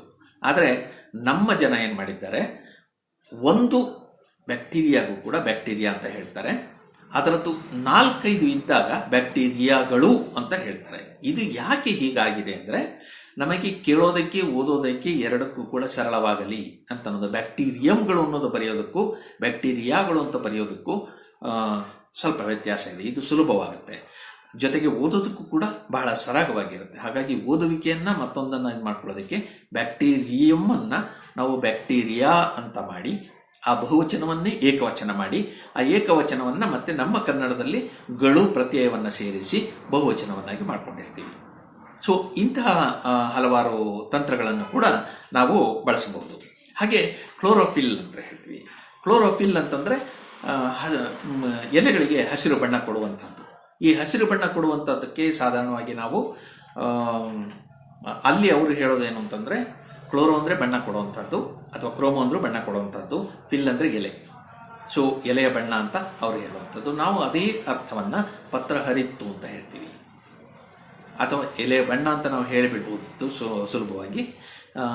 ಅದಕ್ಕೊಂದು ತಾಂತ್ರಿಕವಾದಂಥ ಒಂದು ಪದ ಅಂತನೋ ನಿಟ್ಟಿನಲ್ಲಿ ಪತ್ರ ಹರಿತ್ತು ಅಂತ ಹೇಳಿದ್ದೀವಿ. ಇದು ಹಸಿರು ಬಣ್ಣ ಅಂತ ಕೂಡ ಹೇಳ್ಬೋದು. ಆದರೆ ಹಸಿರು ಬಣ್ಣ ಅನ್ನೋದು ನಾವು ಗೋಡೆಗೆ ಬೆಳೆಯುವ ಬಣ್ಣ ಆದರೆ, ಹಾಗಾಗಿ ಪತ್ರ ಹರಿತ್ತು, ಎಲೆಯ ಪತ್ರ ಹರಿತ್ತು, ಎಲೆಯ ಬಣ್ಣ ಅಂತ ಅನ್ನೋದಕ್ಕೆ ಪತ್ರ ಹರಿತ್ತು ಅಂತ ಬಳಸ್ತೀವಿ. ಆದರೆ ಆ ಎಲೆಯಲ್ಲಿರುವ ಆ ಪತ್ರ ಹರಿತ್ತು ಕ್ಲೋರೋಪ್ಲಾಸ್ಟ್ ಅಂತ ಅನ್ನೋದಕ್ಕೆ, ಅದನ್ನು ಮತ್ತೆ ತಿರುಗಿ ವಿಂಗಡಿಸಿ ಅದರಲ್ಲಿರುವಂತಹ ಕೋಶಾಂಗವನ್ನು ಕ್ಲೋರೋಪ್ಲಾಸ್ಟ್ ಅಂತಾರೆ. ಈ ಎಲೆಯ ಬಣ್ಣ ಹಸಿರು ಬರೋದಕ್ಕೆ ಕಾರಣ ಕ್ಲೋರೋಫಿಲ್. ಅದು ಇರುವಂತಹ ಕೋಶಾಂಗಗಳದು ಎಲೆ ಯಾವ ಭಾಗದಲ್ಲಿರುತ್ತೋ ಅದನ್ನು ಕ್ಲೋರೋಪ್ಲಾಸ್ಟ್ ಅಂತ ಹೇಳ್ತಾರೆ. ಅದಕ್ಕೆ ನಾವು ಏನು ಪದ ಕೊಡಬಹುದು? ಆಗ ನಾವು ಅದನ್ನು ಹೊಸ ಪದವಾದ್ದರಿಂದ ಆರಾಮವಾಗಿ ಕ್ಲೋರೋಪ್ಲಾಸ್ಟ್ ಅಂತಾನೆ ಕರಿತೀವಿ. ಜೊತೆಗೆ ಅದು ನಾಮಪದವಾದ್ದರಿಂದ ಇದು ಇನ್ನಷ್ಟು ಸಲೀಸಾಗಿ ಆಗುತ್ತೆ. ಸೊ ಹಾಗಾಗಿ ಈ ರೀತಿಯ ಪದ ಬಳಕೆಯನ್ನ ನಾವು ತುಂಬಾ ಕನ್ನಡದಲ್ಲಿ ನೋಡ್ತೀವಿ. ಕೆಲವು ಸರ್ತಿ ಏನಾಗುತ್ತೆ ಅಂದ್ರೆ, ಆ ವಾಕ್ಯ ರಚನೆ ಎಷ್ಟು ಕಠಿಣವಾಗಿ ಮತ್ತೊಂದಾಗಿ ಇರುತ್ತೆ ಅಂದ್ರೆ ಅದರಲ್ಲಿ ನಾವು ಬದಲಾವಣೆ ಮಾಡೋದಕ್ಕೆ ಆಗೋದಿಲ್ಲ. ಆದರೆ ಆ ವಾಕ್ಯದಲ್ಲಿ ಬರುವಂತಹ ತಾಂತ್ರಿಕ ಪದಗಳ ವಿವರಣೆಯನ್ನು ನಾವು ಎಲ್ಲಿಯಾದರೂ ಕೊಡಲೇಬೇಕಾದಂತಹ ಅಗತ್ಯ ಇರುತ್ತೆ. ಈ ಅಗತ್ಯ ಓದುಗನಿಗೋಸ್ಕರವಾಗಿ ನಾವು ಮಾಡಲೇಬೇಕಾಗುತ್ತೆ. ಯಾಕಂದ್ರೆ ಪತ್ರಕರ್ತರಾಗ್ಲಿ ಅಥವಾ ವಿಜ್ಞಾನ ಸಂವಾಹಕರಾಗ್ಲಿ ಉದ್ದೇಶ ಇಷ್ಟೇ, ನಾವು ತಿಳಿದಂಥ ವಿಷಯವನ್ನ ಅವರಿಗೂ ತಿಳಿಸ್ಕೊಡುವಂಥದ್ದು. ಹಾಗಾಗಿ ನಾವು ನಮ್ಮ ತೆವಲಿಗೆ ಸುಮ್ಮನೆ ಅನುವಾದ ಮಾಡಿ ಅವರಿಗೆ ಕೊಟ್ಬಿಟ್ರೆ ಅವರಿಗೆ ಅರ್ಥ ಆಗಲಿಲ್ಲ ಅಂತಂದ್ರೆ ಈ ಇಡೀ ಕ್ರಿಯೆಯ ಒಂದು ಉದ್ದೇಶ ಏನಿದೆ, ಗುರಿ ಏನಿದೆ, ಅದು ನಡೆಯೋದಿಲ್ಲ. ಹಾಗಾಗಿ ಆ ಕ್ರಿಯೆ ಸಫಲವಾಗಬೇಕಾದ್ರೆ ಸಂವಹನವೂ ಕೂಡ ಸಫಲವಾಗಬೇಕು. ಸಂವಹನ ಸಫಲವಾಗಬೇಕು ಅಂತಂದ್ರೆ ಓದುಗನಿಗೂ ಕೂಡ ಅದು ಅರ್ಥವಾಗುವ ರೀತಿಯಲ್ಲಿ ಇರಬೇಕು. ಎಲ್ಲ ಓದುಗರಿಗೂ ನಾವು ಅರ್ಥ ಮಾಡಿಸೋದಕ್ಕೆ ಸಾಧ್ಯ ಇಲ್ಲ ಅನ್ನೋದು ಬಹುಶಃ ಎಲ್ರಿಗೂ ಗೊತ್ತು. ಹಾಗಾಗಿ ಕನಿಷ್ಠ ಆ ವಿಷಯದಲ್ಲಿ ಆಸಕ್ತಿ ಇರುವಂತವನಿಗಾದರೂ ಆ ವಿಷಯ ಮುಟ್ಟಬೇಕು ಅಂತನ್ನೋದು ನಮ್ಮ ಒಂದು ಗುರಿಯಾಗಿರಬೇಕು. ಈ ಗುರಿಯನ್ನ ಮುಟ್ಟಬೇಕಾದ್ರೆ ನಾವು ಮಾಡಬೇಕಾದಂತ ಒಂದು ಕೆಲಸ, ಎಲ್ಲಿ ಪದಗಳು ಅರ್ಥ ನಮಗೆ ಕೊಡೋದಕ್ಕೆ ಸಾಧ್ಯ ಇಲ್ವೋ ಅವುಗಳನ್ನ ಅದೇ ಪಾಠದಲ್ಲಿ ಬೇರೆ ಎಲ್ಲಿಯಾದರೂ ಹೇಗಾದರೂ ಸೇರಿಸಬೇಕು. ಕೆಲವರು ಏನ್ ಮಾಡ್ತಾರೆ ಅಂತಂದ್ರೆ ಅದಕ್ಕೆ ವಿವರಣೆಯನ್ನ ಕಂಸ ಹಾಕಿ ಅದರಲ್ಲಿ ಬರ್ಬಿಡ್ತಾರೆ, ಬ್ರಾಕೆಟ್ ಹಾಕಿ ಪ್ಯಾರೆಂಥಿಸಿಸ್ ನಲ್ಲಿ ಬರೆಯುವಂತ ಅಭ್ಯಾಸ ಇದೆ.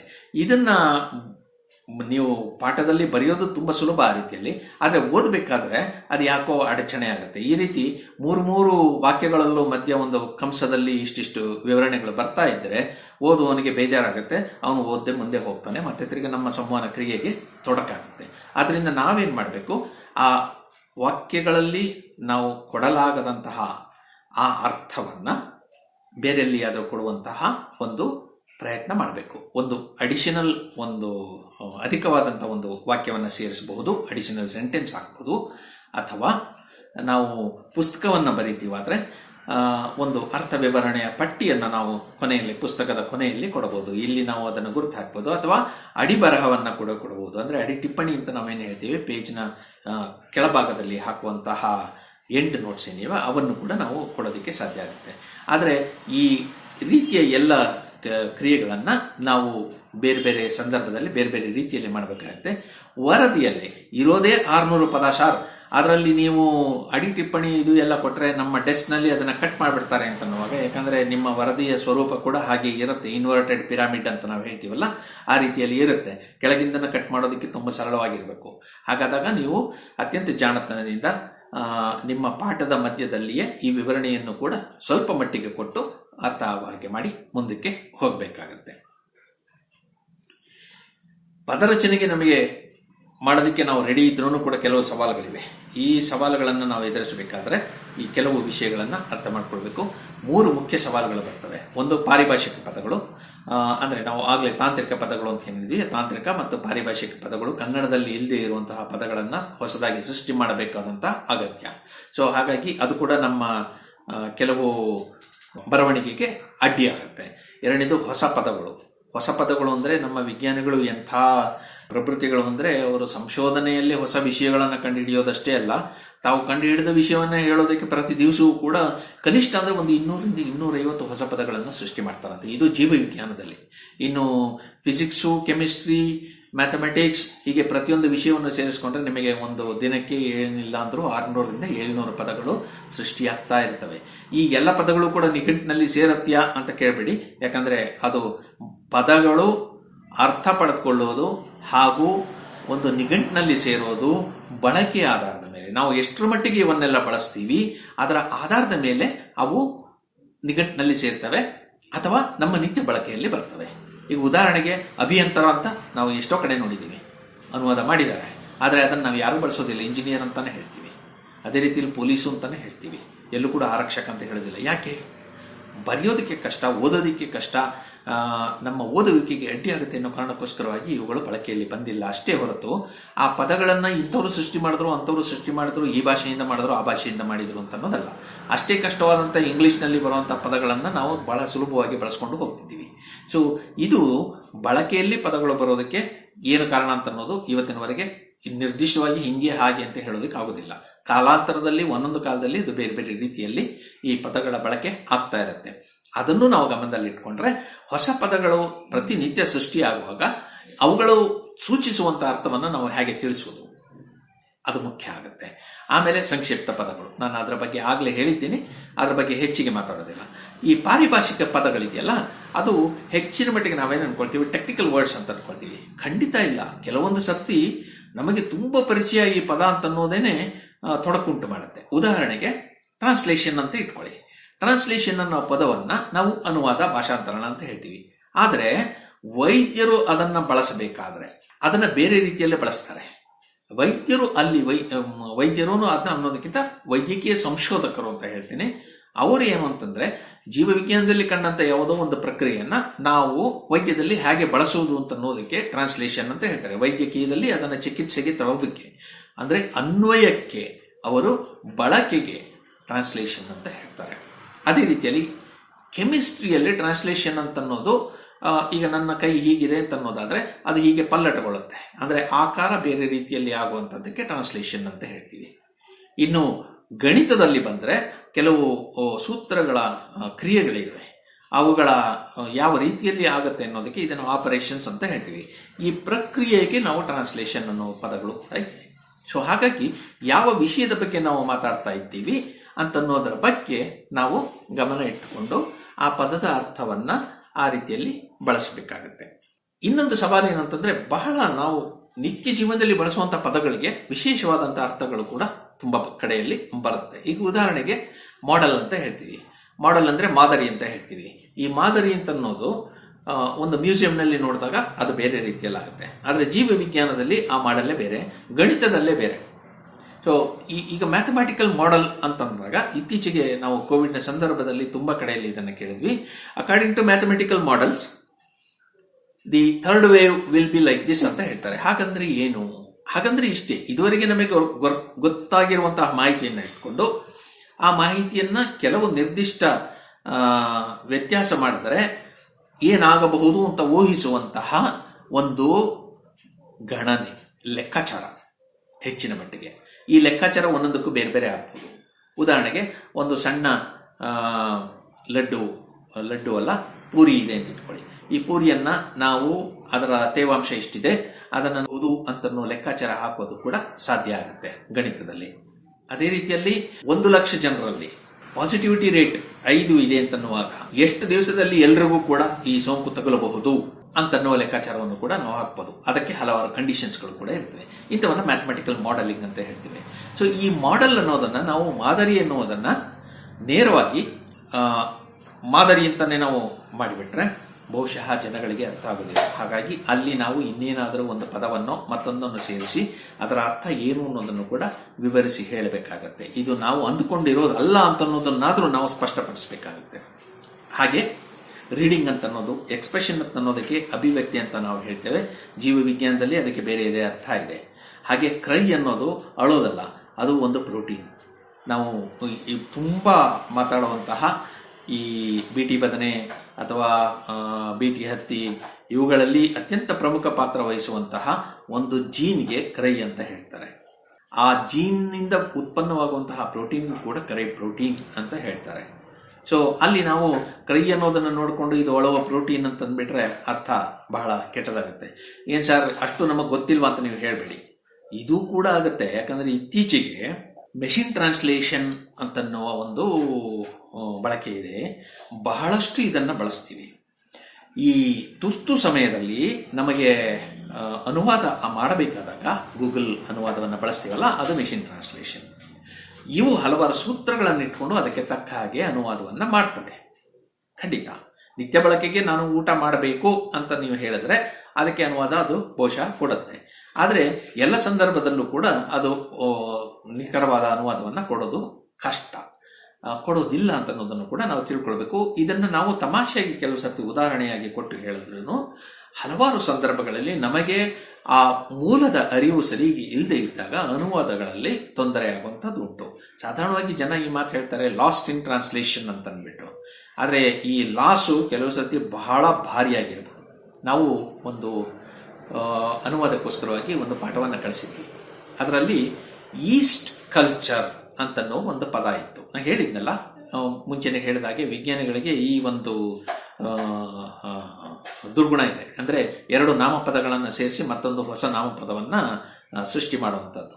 ಇಲ್ಲಿ ಮಾಡಿರುವಂಥದ್ದು ಈಸ್ಟ್ ಅನ್ನೋದು ಒಂದು ನಾಮಪದ, ಮತ್ತೆ ಕಲ್ಚರ್ ಅನ್ನುವ ಇನ್ನೊಂದು ಕ್ರಿಯಾಪದ. ಇವೆರಡನ್ನು ಸೇರಿಸಿ ಈಸ್ಟ್ ಕಲ್ಚರ್ ಅನ್ನುವ ಒಂದು ಹೊಸ ನಾಮಪದವನ್ನ ಸೃಷ್ಟಿ ಮಾಡಿಬಿಟ್ಟಿರ್ತಾರೆ. ಈ ಈಸ್ಟ್ ಕಲ್ಚರ್ ಅಂದ್ರೆ ಬೇರೆ ಏನೂ ಇಲ್ಲ, ನಾವು ಬೆಳೆಸಿರುವಂತಹ ಈಸ್ಟ್.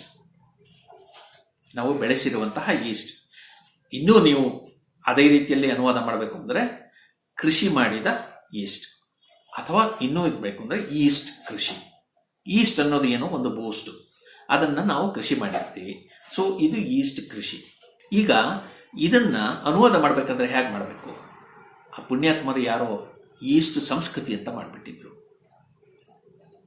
ಸೊ ಈ ರೀತಿಯ ತೊಂದರೆಗಳು ಆಗದೇ ಇರಲಿ ಅನ್ನೋದಕ್ಕೋಸ್ಕರವಾಗಿ ನಾವು ಸಂದರ್ಭಾನುಸಾರ ಆ ಪದಗಳಿಗೆ ಇಲ್ಲಿ ಸಂದರ್ಭ ಅನ್ನೋದನ್ನ ನಾನು ವಿಷಯ ಅಂತ ಹೇಳ್ತೇನೆ. ಅಂದ್ರೆ ಯಾವ ಶಾಸ್ತ್ರ ಅಂತ, ಆ ಶಾಸ್ತ್ರಕ್ಕೆ ಅನುಗುಣವಾದಂತಹ ಅರ್ಥವನ್ನ ನಾವು ಕೊಡಬೇಕಾಗತ್ತೆ. ಅಂತ ಸಂದರ್ಭದಲ್ಲಿ ಮಾಡಲ್ ಅನ್ನೋದಕ್ಕೆ ನಾವು ಒಂದು ಪದವಲ್ಲ, ಒಂದು ಪದವನ್ನು ಸೃಷ್ಟಿ ಮಾಡೋದಕ್ಕೆ ಬದಲು ಪ್ರತಿಯೊಂದು ವಿಷಯಕ್ಕೂ ಬೇರೆ ಬೇರೆ ಪದಗಳನ್ನು ಸೃಷ್ಟಿ ಮಾಡಬೇಕಾಗತ್ತೆ, ಅಥವಾ ಅರ್ಥವನ್ನ ಹೆಚ್ಚು ವಿವರಿಸಿ ಹೋಗ್ಬೇಕಾಗತ್ತೆ. ಅದಕ್ಕೋಸ್ಕರವಾಗಿ ನಾನು ನಿಮಗೆ ಇಲ್ಲಿ ಇಷ್ಟು ಪದಗಳನ್ನು ಹೇಳ್ತಾ ಇದ್ದೀನಿ. ಇವೆಲ್ಲವೂ ಕೂಡ ನಾವು ನಿತ್ಯ ಬಳಸುವಂತಹ ಪದಗಳು. ಆ ಪದಗಳ ಅರ್ಥಗಳು ಕೂಡ ಇದೆ. ಈಗ ಉದಾಹರಣೆಗೆ ಕ್ಲೇಡ್ ಅಂತ ಹೇಳ್ತೀವಿ ನಾವು. ಈಗ ರೂಪಾಂತರ ಅಂತ ತುಂಬಾ ಹೇಳ್ತೀವಲ್ಲ, ಈ ರೂಪಾಂತರ ಅಂದ್ರೆ ಬೇರೆ ಏನೂ ಅಲ್ಲ. ಅದರಲ್ಲಿ ಎರಡು ವಿಧ ಇದೆ. ಒಂದು ಮ್ಯೂಟೆಂಟ್, ಅಂದ್ರೆ ಈಗ ನಾನು ನಿಮ್ಮ ಮುಂದೆ ಕಾಣ್ತಾ ಇರೋದ್ರಲ್ಲಿ ನನ್ನ ಕನ್ನಡಕದ ಬಣ್ಣ ಬದಲಾದ್ರೆ ಅದನ್ನ ಒಂದು ಮ್ಯೂಟೆಂಟ್ ಅಂತ ಹೇಳಬಹುದು. ಸೊ ನನ್ನಿಂದ ಹುಟ್ಟದಂತಹ ಜನಗಳಲ್ಲಿ ಇದೇ ರೀತಿಯ ಗುಣ ಇರುತ್ತೆ ಅಂತ ನಾವು ನಂಬಿರ್ತೀವಿ. ಅಂದ್ರೆ ನನ್ನ ಕನ್ನಡಕದ ಬಣ್ಣ ಹೇಗಿದೆ ಅದನ್ನೇ ಅವರು ಬಳಸ್ತಾರೆ ಅಂತ ಅಂದ್ಬಿಟ್ಟು ನಾವು ಅನ್ಕೊಂಡಿರ್ತೀವಿ. ಹಾಗೆ ಕನ್ನಡಕ ಇದ್ದೂ ಕೂಡ ಬೇರೆ ಒಂದು ರೀತಿಯಲ್ಲಿ ವರ್ತಿಸುವಂತವರು ಒಬ್ಬರು ಯಾರಾದರೂ ಇದ್ರೆ, ಅಂದ್ರೆ ಬದಲಾವಣೆಗಳು ನನ್ನಿಂದ ಪ್ರತ್ಯೇಕವಾಗಿ ಕಾಣುವಂಥದ್ದು, ಬಹಳ ಭಿನ್ನವಾಗಿ ಕಾಣುವಂಥದ್ದು ಇದ್ರೆ ಅದನ್ನ ಒಂದು ಕ್ಲೇಡ್ ಅಂತ ಹೇಳ್ತೀವಿ. ಆ ಕ್ಲೇಡ್ನ ಸಂತಾನಗಳು ಬೇರೆ ರೀತಿಯಲ್ಲೇ ಹೋಗ್ತವೆ. ಸೊ ಹಾಗಾಗಿ ಆ ಕ್ಲೇಡನ್ನ ಅಥವಾ ಶಾಖೆಯನ್ನ ಅಥವಾ ಕವಲನ್ನ ಅಥವಾ ಅವರ ಸಂತಾನವನ್ನ, ವಂಶವನ್ನ, ಹೊಸ ವಂಶವನ್ನ, ಹೊಸ ಸಂತಾನವನ್ನ ನಾವು ಕ್ಲೇಡ್ ಅಂತ ಕರಿತೀವಿ. ಕ್ಲೇಡ್ ಅನ್ನೋದು ಈ ಗ್ರೀಕ್ನಿಂದ ಬಂದಂತಹದ್ದು, ಅದು ಇನ್ನೇನು ಇಲ್ಲ, ಕವಲು. ಇವತ್ತಿನವರೆಗೂ ನಾವು ಚರ್ಚೆ ಮಾಡ್ತಾ ಇರುವಂತಹ ರೂಪಾಂತರಿಗಳಲ್ಲಿ ಆಲ್ಫಾ, ಬೀಟಾ, ಗಾಮಾ ಅಂತನ್ನೋದು ಎ, ಬಿ, ಸಿ ಈ ರೀತಿಯಲ್ಲಿ ಹೆಸರು ಕೊಟ್ಟಿರುವಂತಹದ್ದು ಪ್ರತಿಯೊಂದು ಕೂಡ ಕೆಲವು ಕವಲುಗಳು, ಕೆಲವು ಮ್ಯೂಟೆಂಟ್ಗಳು. ಈ ವ್ಯತ್ಯಾಸ ಹೆಚ್ಚಿನವರಿಗೆ ನಮಗೆ ಗೊತ್ತಿಲ್ಲ. ಮ್ಯೂಟೆಂಟ್ಗಳಿಂದಾಗಿ ಒಂದೇ ಕವಲ್ನಲ್ಲಿ ನೂರಾರು ಮ್ಯೂಟೆಂಟ್ಗಳು ಇರಬಹುದು. ಆದರೆ ಕವಲು ಬೇರೆ ಆದಾಗ ಆ ಇಡೀ ರೋಗಾಣುವಿನ ಸ್ವರೂಪ, ಅದರ ನಡವಳಿಕೆ ಪ್ರತಿಯೊಂದು ಕೂಡ ಬೇರೆ ಆಗುತ್ತೆ. ಸೊ ಹಾಗೆ ನಾವು ಇವತ್ತು ಬೀಟಾ, ಕಪ್ಪ ಅಂತ ಹೇಳೋದು ಕವಲುಗಳು. ಅವುಗಳ ಬಗ್ಗೆ ನಾವು ಅರ್ಥ ಮಾಡ್ಕೊಳ್ಬೇಕು. ಭಾರತದಲ್ಲಿ ಕಂಡು ಬಂದಂತಹ ಒಂದು ಮ್ಯೂಟೆಂಟ್ ಅಂತ ನಾವು ಹೇಳಿದ್ರೆ ಅದು ಒಂದು ಕವಲು.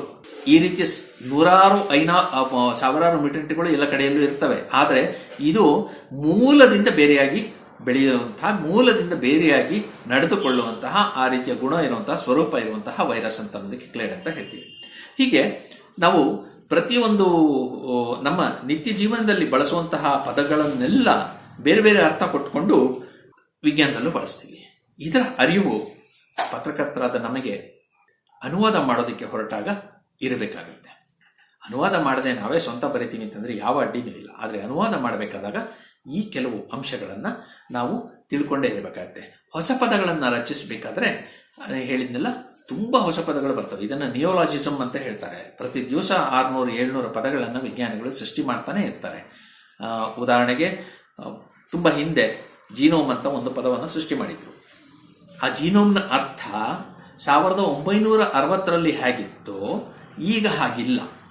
ಈಗ ಅದರ ಅರ್ಥವೇ ಪೂರ್ತಿ ಬದಲಾಗಿ ಬಿಟ್ಟಿದೆ. ಆಗ ಅದು ಒಂದು ಜೀವಕೋಶದಲ್ಲಿ ಇರುವಂತಹ ಒಟ್ಟಾರೆ ಜೀನ್ ಅನ್ನುವ ಲೆಕ್ಕದಲ್ಲಿತ್ತು. ಆದರೆ ಇವತ್ತು ಆ ಜೀನೋಮ್ ಅಂತ ಅನ್ನೋದು ಒಂದು ಪ್ರಭೇದದಲ್ಲಿ, ಅಂದರೆ ಇಡೀ ಮಾನವ ಸಮುದಾಯದಲ್ಲಿ ಇರುವಂತಹ ಒಟ್ಟಾರೆ ಜೀನ್ಗಳು, ಪ್ರತಿಯೊಬ್ಬ ವ್ಯಕ್ತಿಯಲ್ಲೂ ಎಷ್ಟು ಜೀನ್ಗಳಿವೆಯೋ ಅದರ ಎಷ್ಟೆಷ್ಟು ಬಗೆಗಳಿವೆಯೋ ಅವಷ್ಟನ್ನು ಸೇರಿಸಿ ಜೀನೋಮ್ ಅಂತ ನಾವು ಹೇಳ್ತೀವಿ. ವೈರಲ್ ಜೀನೋಮ್ ಅಂತ ನಾವು ಹೇಳಬೇಕಾದ್ರೆ ಈ ಅರ್ಥ ಬರುತ್ತೆ. ಇದನ್ನ ನಾವು ತಿಳ್ಕೊಳ್ಬೇಕು. ಇದನ್ನ ತಿಳ್ಕೊಳ್ಳೋದು ಬಹಳ ಕಷ್ಟ. ಆಮೇಲೆ ಈ ಹೊಸ ಪದಗಳನ್ನು ಸೃಷ್ಟಿ ಮಾಡೋದು ಕೇವಲ ವಿಜ್ಞಾನಿಗಳು ಮಾತ್ರ ಅಂತ ಅಂದ್ಬಿಟ್ಟು ನೀವು ಇದು ಮಾಡ್ಕೊಳ್ಬೇಡಿ. ನಾವು ಕೂಡ ಪತ್ರಕರ್ತರು ಕೂಡ ಅದರಲ್ಲಿ ಹಿಂದೆ ಬಿದ್ದಿಲ್ಲ. ಬೇಕಾದಷ್ಟು ಹೊಸ ಪದಗಳನ್ನು ಸೃಷ್ಟಿ ಮಾಡಿದ್ದೀವಿ. ಉದಾಹರಣೆಗೆ ಪ್ರಸ್ಟಿಟ್ಯೂಟ್, ನಮ್ಮನ್ನೇ ದೂರ್ಕೊಳ್ಳೋದಕ್ಕೆ ನಾವು ಮಾಡ್ಕೊಂಡಿರುವಂತಹ ಪದ ಇದು. ಇದಕ್ಕೆ ಕನ್ನಡದಲ್ಲಿ ನಾವೇನು ಹೇಳೋದಕ್ಕೆ ಸಾಧ್ಯ ಇಲ್ಲ. ಖಂಡಿತವಾಗಿಯೂ ಒಂದು ಪದವನ್ನು ಸೃಷ್ಟಿ ಮಾಡೋದಕ್ಕೆ ಸಾಧ್ಯ. ಆದರೆ ಈ ಪ್ರಸ್ಟಿಟ್ಯೂಟ್ ಅನ್ನುವ ಪದದ ಒಟ್ಟಾರೆ ಪರಿಕಲ್ಪನೆ ಏನಿದೆ ಅದು ನಾವು ಚೆನ್ನಾಗಿ ಮನನ ಮಾಡಿಕೊಂಡಿದ್ರೆ ಆಗ ಕನ್ನಡದ ಪದಗಳನ್ನು ಬಳಸಿ ಅದೇ ಅರ್ಥ ಕೊಡುವಂತಹ ಅಥವಾ ಅದಕ್ಕೆ ಬಹಳ ಸಮೀಪದ ಅರ್ಥ ಕೊಡುವಂತಹ ಇನ್ನೊಂದು ಪದವನ್ನು ಸೃಷ್ಟಿ ಮಾಡೋದಕ್ಕೆ ಸಾಧ್ಯ ಆಗುತ್ತೆ. ಪ್ರಯತ್ನ ಪಡಬೇಕು. ಎಷ್ಟೋ ಬಾರಿ ನಾವು ಪ್ರಯತ್ನ ಪಡೋದಿಲ್ಲ, ಅದಕ್ಕೆ ಕಾರಣಗಳು ಬೇಕಾದಷ್ಟು ಇರ್ಬೋದು. ಸಾಧಾರಣವಾಗಿ ಡೆಡ್ಲೈನ್ ಒಂದು ಕಾರಣ ಇರುತ್ತೆ. ಎರಡನೇದಾಗಿ ನಮಗೆ ಆ ವಿಷಯದಲ್ಲಿ ಹೆಚ್ಚಿನ ಮಟ್ಟಿಗೆ ಪರಿಣಿತಿ ಇರೋ ನಾವೆಲ್ಲ ಜರ್ನಲಿಸ್ಟ್ ಆದ ಕೂಡಲೇ ಜನರಲಿಸ್ಟ್ ಕೂಡ ಆಗ್ತೇವೆ. ಹಾಗಾಗಿ ನಾವು ಯಾವುದೇ ವಿಷಯದಲ್ಲಿ ಆಳವಾದ ಪರಿಣಿತಿಯನ್ನು ಪಡೆದಿಲ್ಲದೆ ಇರೋದರಿಂದ ಇದು ಒಂದು ಕೂಡ ನಮಗೆ ತೊಡಕಾಗುತ್ತೆ. ಅಂದ್ರೆ ಅನುಭವ ಬರ್ತಾ ಇದ್ದ ಹಾಗೆ ಪ್ರತಿಯೊಂದು ವಿಷಯದಲ್ಲಿ ಕೂಡ ನಾವು ಇದಾಗೋದು ಹೆಚ್ಚು ಪರಿಣಿತಿಯನ್ನು ಪಡೆದುಕೊಳ್ಳೋದು ಸಾಧ್ಯ. ಅಂತ ಸಂದರ್ಭದಲ್ಲಿ ನಮಗೆ ಈ ರೀತಿಯ ಅನುವಾದಗಳು ಸುಲಭ ಆಗುತ್ತೆ. ಆದರೆ ಈಗ ನಾವು ಆರಂಭ ಮಾಡ್ತಾ ಇರಬೇಕಾದ್ರೆ ಇದೆಲ್ಲ ಭಾರಿ ಕಷ್ಟ ಅಂತ ಅನ್ನಿಸಬಹುದು. ಆದರೆ ಸ್ವಲ್ಪ ಅನುಭವ ಆದ ಮೇಲೆ ಅಯ್ಯೋ ಇಷ್ಟೇನಾ ಅಂತ ಅನ್ಸೋ ಮಟ್ಟಿಗೆ ಬರುತ್ತೆ. ಉದಾಹರಣೆಗೆ ಏನು ಪ್ರತಿದಿನವೂ ಕೂಡ ಸುಮಾರು 800ರಿಂದ 1000 ಪದಗಳ ಒಂದು ಲೇಖನ ಬರೀತೀನಿ. ಆ ಲೇಖನ ವಿಜ್ಞಾನ ಲೇಖನ. ಅದು ಒಂದೇ ವಿಷಯದ ಮೇಲೆ ಇರೋದಿಲ್ಲ, ಬೇರೆ ಬೇರೆ ವಿಷಯಗಳ ಮೇಲೆ ಬರುತ್ತೆ. ಆ ವಿಷಯಗಳನ್ನೆಲ್ಲ ನಾನು ನಿಮಗೆ ಹೇಳಿದಾಗೆ ಈ ಮೂಲ ವಿಜ್ಞಾನ ಅಂತನ್ನುವ ಪ್ರಬಂಧಗಳು ಯಾವುದಿವೆ ಅವುಗಳನ್ನ ಆಧರಿಸಿ ನಾನು ಬರೆಯುವಂಥದ್ದು. ಅಂದ್ರೆ ಅದರಲ್ಲಿ ಎಷ್ಟೋ ಹೊಸ ಪದಗಳನ್ನ ನಾನು ಕಾಣ್ತೇನೆ. ಆ ಪದಗಳನ್ನು ಕೆಲವು ಸರ್ತಿ ಬಳಸಬೇಕಾದಾಗ ಅದಕ್ಕೆ ಸಂವಾದಿಯಾದ ಕನ್ನಡ ಪದಗಳನ್ನು ಹುಟ್ಟಾಕಬೇಕಾಗುತ್ತೆ. ಕೆಲವು ಸರ್ತಿ ಅದಿಲ್ಲದೇನೂ ಕೂಡ ನಾವು ಬಳಸ್ತೀವಿ. ಸೊ ಈ ಅನುಭವ 30-40 ವರ್ಷಗಳಿಂದ ಮಾಡ್ತಾ ಬಂದಿರುವ ನಮ್ಮ ಅನುಭವದಿಂದಾಗಿ ನಾನು ಇದನ್ನು ಮಾಡೋದಕ್ಕೆ ಸಾಧ್ಯ ಆಗಿದೆ. ಶರ್ಮಾ ಸರ್ ಮಾಡ್ತಾರೆ, ಬೇರೆಯವರಿಗೆ ಅದು ತುಂಬಾ ಕಷ್ಟ ಖಂಡಿತ ಇಲ್ಲ, ಅನುಭವ ಅಷ್ಟೇ. ಆ ಅನುಭವ ನಮಗೆ ಪರಿಣಿತಿ ಯಾವಾಗ ಬರುತ್ತೆ? ಅನುಭವದಲ್ಲಿ ಬರುತ್ತೆ. ಅನುಭವ ಯಾವಾಗ ಬರುತ್ತೆ? ನಾವು ಆ ಕ್ರಿಯೆಯಲ್ಲಿ ತೊಡಕೊಂಡಾಗ ಬರುತ್ತೆ. ಅದರಲ್ಲಿ ಒಂದಷ್ಟು ಪರಿಶ್ರಮ ಪಟ್ಟಾಗ ಬರುತ್ತೆ. ಇಷ್ಟು ಬಹಳ ಮುಖ್ಯವಾದಂಥದ್ದು. ಹಾಗಾಗಿ ಕನ್ನಡದಲ್ಲಿ ವಿಜ್ಞಾನವನ್ನು ಹೇಳೋದು ಬಹಳ ಕಷ್ಟ ಅಂತ ಅಂದ್ಬಿಟ್ಟು ತಿಳ್ಕೊಳ್ಳುವಂತ ಅವಶ್ಯಕತೆ ಇಲ್ಲ. ಅದನ್ನು ವಿಜ್ಞಾನಿಗಳೇ ಹೇಳಬೇಕು ಅಂತ ಅನ್ನೋ ಅವಶ್ಯಕತೆಯೂ ಇಲ್ಲ, ನಾವು ಕೂಡ ಹೇಳಬಹುದು. ಹಾಗೆ ಹೇಳಬೇಕಾದ್ರೆ ಅದಕ್ಕೆ ಬೇಕಾದಂತಹ ಸವಲತ್ತುಗಳು ನಮ್ಮಲ್ಲಿ ಇಲ್ಲ ಅಂತ ಕೊರಗಬೇಕಿಲ್ಲ. ಅವನ್ನ ನಾವು ಬೆಳೆಸ್ಕೊಳ್ಳುವಂತಹ ಎಲ್ಲ ಅವಕಾಶಗಳು ಕೂಡ ನಮ್ಮ ಹತ್ರನೇ ಇವೆ. ಸಂಕ್ಷಿಪ್ತ ಪದಗಳ ಬಗ್ಗೆ ಕೂಡ ನಾವು ಹೇಳಬೇಕಾದ್ರೆ ಇವು ಕೂಡ ಪಾಠಗಳಲ್ಲಿ ಬಹಳ ಬರ್ತವೆ. ಇದರಲ್ಲಿ 2 ವಿಧ ಇದೆ. ಒಂದು ಸಾರ್ವತ್ರಿಕ ಅಂತ ಅನ್ನೋದು, ಮತ್ತೊಂದು ಸಾಂದರ್ಭಿಕ ಅಥವಾ ತಾತ್ಕಾಲಿಕ. ಈ ಸಾರ್ವತ್ರಿಕ ಅಂತ ಅನ್ನೋದು ಉದಾಹರಣೆಗೆ DNA ಅಂತ ಅನ್ನೋದನ್ನ ನೀವು ಪ್ರಪಂಚದಲ್ಲಿ ಎಲ್ಲಿ ಹೋದ್ರೂ ಅದು DNA ಅಂತ ಹೇಳ್ತಾರೆ. ಆದ್ರೆ ಸಾಂದರ್ಭಿಕವಾಗಿ ಬರುವಂತದ್ದು ಯಾವುದು? ಈಗ ASKVS ಶರ್ಮಾ ಅನ್ನೋದನ್ನು ASKVSS ಅಂತ ನಾವು ಹೇಳಿದ್ರೆ ಅದಷ್ಟೇ ಹೇಳ್ತೀವಿ. ಇದೇ ರೀತಿಯಲ್ಲಿ ನಮ್ಮೂರಿನಲ್ಲಿರುವಂತಹ ಮೂಡ ಅಂತ ಹೇಳ್ತೀವಿ. ಮೂಡ ಅಂದ್ರೆ ಏನು? Mysuru urban development authority. ಇದು ಮೈಸೂರಿನಲ್ಲಿ ಇರುವವರಿಗೆ ಮಾತ್ರ ಗೊತ್ತು. ಇದನ್ನೇ ನೀವು ಮೂಡ ಮಂಗಳೂರಿನಲ್ಲಿ ಹೋದ್ರೆ ಅವರು ಮಂಗಳೂರು ಅರ್ಬನ್ ಡೆವಲಪ್ಮೆಂಟ್ ಅಥಾರಿಟಿ ಅಂತ ಅರ್ಥ ಮಾಡ್ಕೊಳ್ತಾರೆ. ಹಾಗಾಗಿ ಅಲ್ಲಿ ಅದರ ಅಬ್ರಿವೇಶನ್ ಬೇರೆ ಆಗುತ್ತೆ, ಇಲ್ಲಿ ಬೇರೆ ಆಗುತ್ತೆ. ಇದು ನಾವು ನೆನಪಿನಲ್ಲಿ ಇಡಬೇಕಾದಂತಹದ್ದು. ಸಾಂದರ್ಭಿಕವಾಗಿ ಬರುವಂತಹ ಎಷ್ಟೋ ವಿಚಾರಗಳು, TIFR ಅಂತ ಯಾರೋ ಹೇಳಬಹುದು, NCBS ಅಂತ ಯಾರೋ ಹೇಳಬಹುದು, IISc ಅಂತ ಯಾರೋ ಹೇಳಬಹುದು. ಅಂಥ ಪದಗಳು ಸಾರ್ವತ್ರಿಕವಲ್ಲದೆ ಇರೋದ್ರಿಂದ ಅವುಗಳನ್ನು ನಾವು ಬಳಸುವಾಗ, ನಮ್ಮ ಬರವಣಿಗೆಯಲ್ಲಿ ಬಳಸುವಾಗ ಹೆಚ್ಚಿನ ಮಟ್ಟಿಗೆ ನಾವು ಅದನ್ನ ವಿವರಿಸಿ ಹೇಳಿ ಬರೀಬೇಕಾಗುತ್ತೆ. ವಿಜ್ಞಾನಿಗಳು ಅದನ್ನು ವಿವರಿಸಿಲ್ಲದೆ ಇದ್ರೂ ಕೂಡ ವಿವರಿಸಬೇಕಾದಂತಹ ಅವಶ್ಯಕತೆ ನಮ್ಮ ಹೊಣೆಗಾರಿಕೆ, ಅದನ್ನು ನಾವು ವಹಿಸಬೇಕಾಗುತ್ತೆ. ಇನ್ನು ಪದರಚನೆ ಮಾಡಬೇಕಾದ್ರೆ ಆಗ್ಲೇ ಹೇಳಿದೆ, ಒಂದು ಅರ್ಥವನ್ನ ಆಧರಿಸಿ ನಾವು ಮಾಡಬಹುದು. ಅಂದ್ರೆ ಆ ಪರಿಕಲ್ಪನೆಯನ್ನು ಪೂರ್ತಿ ಮನನ ಮಾಡಿಕೊಂಡು ಮಾಡಬಹುದು. ಅಥವಾ ನಾವು ಪದವನ್ನ ಮೂಲ ಪದ ಯಾವ ರೀತಿಯಲ್ಲಿ ರಚನೆ ಆಯಿತು ಅಂತ ಅನ್ನೋದನ್ನ ಅರ್ಥ ಮಾಡಿಕೊಂಡು ಅದೇ ರೀತಿಯಲ್ಲಿ ನಾವು ಪದ ಕಟ್ಟೋದಕ್ಕೆ ಪ್ರಯತ್ನಿಸಬಹುದು. ಒಂದು ಉದಾಹರಣೆ ಕೊಡ್ತೇನೆ. ಹೈಡ್ರೋಜನ್ ಅಂತ ಅನ್ನೋದನ್ನ ಬಹಳ ಹಿಂದೆ ನೀರನ್ನ ಹುಟ್ಟಿಸುವ ಒಂದು ಪದಾರ್ಥ ಅನ್ನೋ ಅರ್ಥದಲ್ಲಿ ಮಾಡಿದ್ರು. ಅಂದ್ರೆ ಜಲವನ್ನು ಹುಟ್ಟಿಸುವಂತದ್ದು ಅಂತ. ಇದು ಹೈಡ್ರೋಜನ್ಗಿತ್ತು. ಯಾಕಂದ್ರೆ ಈ ಹೈಡ್ರೋಜನ್ ಊರದರಷ್ಟೇ ನೀರು ಬರ್ತಾ ಇತ್ತು. ಅದನ್ನ ಕಂಡುಕೊಂಡದ್ರಿಂದ ಇದನ್ನ ಹೈಡ್ರೋಜನ್ ಅಂತ ಹೇಳಿದ್ರು. ಹೈಡ್ರೋ ಅಂದ್ರೆ ನೀರು. ಅದೇ ಪದವನ್ನ, ಅದೇ ಗ್ರೀಕ್ ಮೂಲವನ್ನ ನಾವು, ಲ್ಯಾಟಿನ್ ಅಥವಾ ಗ್ರೀಕ್ ಮೂಲವನ್ನ ನಾವು ಕೂಡ ಇಟ್ಕೊಂಡು ಕನ್ನಡದಲ್ಲಿ ಜಲಜನಕ ಅಂತ ಮಾಡಿದ್ವಿ. ಇವತ್ತು ಈ ಪದದ ಅರ್ಥ ಬೇರೆ ಆಗಿದೆ. ಯಾಕಂದ್ರೆ ಆ ಕಾಲದಲ್ಲಿ ಅದು ಒಂದು ಎಲಿಮೆಂಟ್ ಅಥವಾ ಒಂದು ಮೂಲ ವಸ್ತು ಅಂತನೋ ಅಥವಾ ಒಂದು ಧಾತು ಅನ್ನೋದು ಯಾರಿಗೂ ಪರಿಚಯ ಆಗಿರಲಿಲ್ಲ. ಈಗ ಈ ರೀತಿಯ 118 ಧಾತುಗಳು ಪ್ರಪಂಚದಲ್ಲಿವೆ. ಇವುಗಳಿಂದಲೇ ಎಲ್ಲ ವಸ್ತುಗಳು ಆಗಿವೆ ಅಂತನ್ನುವ ಅರ್ಥ ಇರೋದ್ರಿಂದ ಈ ಪ್ರತಿಯೊಂದು ಧಾತುವನ್ನು ವಿಶಿಷ್ಟವಾದ ಹೆಸರಿನಿಂದ ಕರೀತಾರೆ. ಅದರಲ್ಲಿ ಹೈಡ್ರೋಜನ್ ಕೂಡ ಒಂದು. ಹಾಗಾಗಿ ಇವತ್ತಿಗೆ ನಾವು ಕನ್ನಡದಲ್ಲಿ ಬಳಸಬೇಕಾದಾಗ ಹೈಡ್ರೋಜನ್ ಅಂತಲೇ ಬಳಸ್ತೀವಿ. ಜಲಜನಕ ಅಂತ ಬಳಸೋದು ಬಹಳ ಕಡಿಮೆ. ಆಮ್ಲಜನಕವನ್ನ ಆಕ್ಸಿಜನ್ ಅಂತಲೇ ನಾವು ಬಳಸ್ತೀವಿ. ಆಮ್ಲಜನಕ ಅಂತ ಬಳಸೋದು ಕಡಿಮೆ. ಇದು ವಿಜ್ಞಾನ ಲೋಕದ ಪರಿಚಯ ಇರುವವರು ಮಾಡುವಂತ ಕೆಲಸ. ವಿಜ್ಞಾನ ಲೋಕದ ಪರಿಚಯ ಇಲ್ಲದೆ ಇರುವವರು ಏನ್ ಮಾಡ್ತಾರೆ? ಆಮ್ಲಜನಕ ಅಂತಲೋ ಜಲಜನಕ ಅಂತಲೋ ನಿಘಂಟನ್ನು ನೋಡ್ಕೊಂಡು ಬರೆಯುವಂತ ಪಾಠಗಳು ಇವೆ. ಸೊ ಈ ವಿಷಯಗಳನ್ನು ನಾವು ಸ್ವಲ್ಪ ಅರ್ಥ ಮಾಡ್ಕೊಳ್ಬೇಕಾಗ್ತದೆ. ಹಾಗೆ ಮತ್ತೊಂದು ವಿಶೇಷವಾದಂತಹ ಇದು ಅಂದರೆ ಟೆಕ್ನಾಲಜಿ ಬರೆಯೋರಿಗೆ ಬರುವಂತಹ ತೊಂದರೆ ಬಹಳಷ್ಟು. ಈ ಟೆಕ್ನಾಲಜೀಸ್ ಹೇಗೆ ಅಂತಂದರೆ ಒಂದು ರೀತಿಯ ರೆಬೆಲ್ಸ್. ಈ ನಮ್ಮ ಮೂಲ ವಿಜ್ಞಾನದಲ್ಲಿ ಕೆಲಸ ಮಾಡುವಂಥವ್ರು ಒಂದು ರೀತಿಯ ಕನ್ಸರ್ವೇಟಿವ್ಸ್. ಅವ್ರ ಕನ್ಸರ್ವೇಟಿವ್ಸ್ ಏನು ಅಂದರೆ ಅಪ್ಪ ಹಾಕದ ಆಲ್ ಮರಕ್ಕೆ ಹೋಗ್ಕೊಂಡು ಲ್ಯಾಟಿನ್ ಪದಗಳೇ ಬೇಕು, ಮತ್ತೆ ಆ ಲ್ಯಾಟಿನ್ ಪದಗಳು ಹೀಗೆ ಇರಬೇಕು ಅಂತ ಅನ್ಕೊಂಡೆ ಹೋಗುವಂಥವ್ರು. ಆದರೆ ಈ ಟೆಕ್ನಾಲಜೀಸ್ ಇರ್ತಾರಲ್ಲ, ನರ್ಡ್ಗಳು ಅಂತ ನಾವೇನು ಹೇಳ್ತೀವಿ, ಅವ್ರುಗಳದ್ದು ವಿಚಾರವೇ ಬೇರೆ. ಅವರು ತಮಗೆ ಹೆಂಗೆ ಬೇಕೋ ಹಾಗೆ ಪದಗಳನ್ನು ಸೃಷ್ಟಿ ಮಾಡ್ಕೊಂಡಿರ್ತಾರೆ. ಈಗ ನನ್ನ ಕೈಯಲ್ಲಿರುವಂಥದ್ದು ಮೌಸ್. ಈ ಮೌಸನ್ನು ನಾನು ಏನಂತ ಹೇಳಿ, ಇಲಿ ಅಂತ ಹೇಳೋದಕ್ಕಾಗುತ್ತಾ, ಮೂಷಿಕ ಅಂತ ಹೇಳೋದಕ್ಕಾಗುತ್ತಾ? ಆಗೋದಿಲ್ಲ. ಸೊ ಅದನ್ನ ಮೌಸ್ ಅಂತಾನೆ ಬಳಸ್ತೀವಿ. ನಾಮಪದಗಳು ಎಲ್ಲೆಲ್ಲಿ ಬರ್ತಾವೋ, ಬಸ್ಸು, ಕಾರು, ಮೌಸು, ಜೀನ್, ಅಲೀಲು, ಇವೆಲ್ಲವೂ ಕೂಡ ಅದೇ ಪದಗಳನ್ನು ನಾವು ಬಳಸೋದು ಮುಖ್ಯ. ಅದೇ ಲೆಕ್ಕದಲ್ಲಿ ಪ್ರತಿಯೊಂದು ಧಾತುವಿನ ಹೆಸರನ್ನು ನಾವು hydrogen, oxygen, lithium, potassium, sodium ಅಂತಾನೆ ಬಳಸ್ತೀವಿ. ಆದರೆ ಅಲ್ಲಿ ಕೆಲವು ವ್ಯತ್ಯಾಸಗಳಿವೆ. ಎಲ್ಲಿ ನಮ್ಮ ಸಾಂಸ್ಕೃತಿಕ ಬಳಕೆಯಲ್ಲಿ ಕೆಲವು ಪದಗಳನ್ನು ಬಹಳ ಹಿಂದಿನಿಂದ ಬಳಸ್ಕೊಂಡು ಬಂದಿದ್ದೀವೋ ಅದನ್ನು ನಾವು ಈಗಲೂ ಕೂಡ ಉಳಿಸ್ಕೊಳ್ಳೋದಕ್ಕೆ ಸಾಧ್ಯ ಆಗುತ್ತೆ. ಉದಾಹರಣೆಗೆ ಚಿನ್ನವನ್ನು ಚಿನ್ನ ಅಂತಾನೆ ನಾವು ಬಳಸ್ಕೊಳ್ಬೋದು. ಆದರೆ ಗೋಲ್ಡ್ ಕ್ಲೋರೈಡ್ ಅಂತ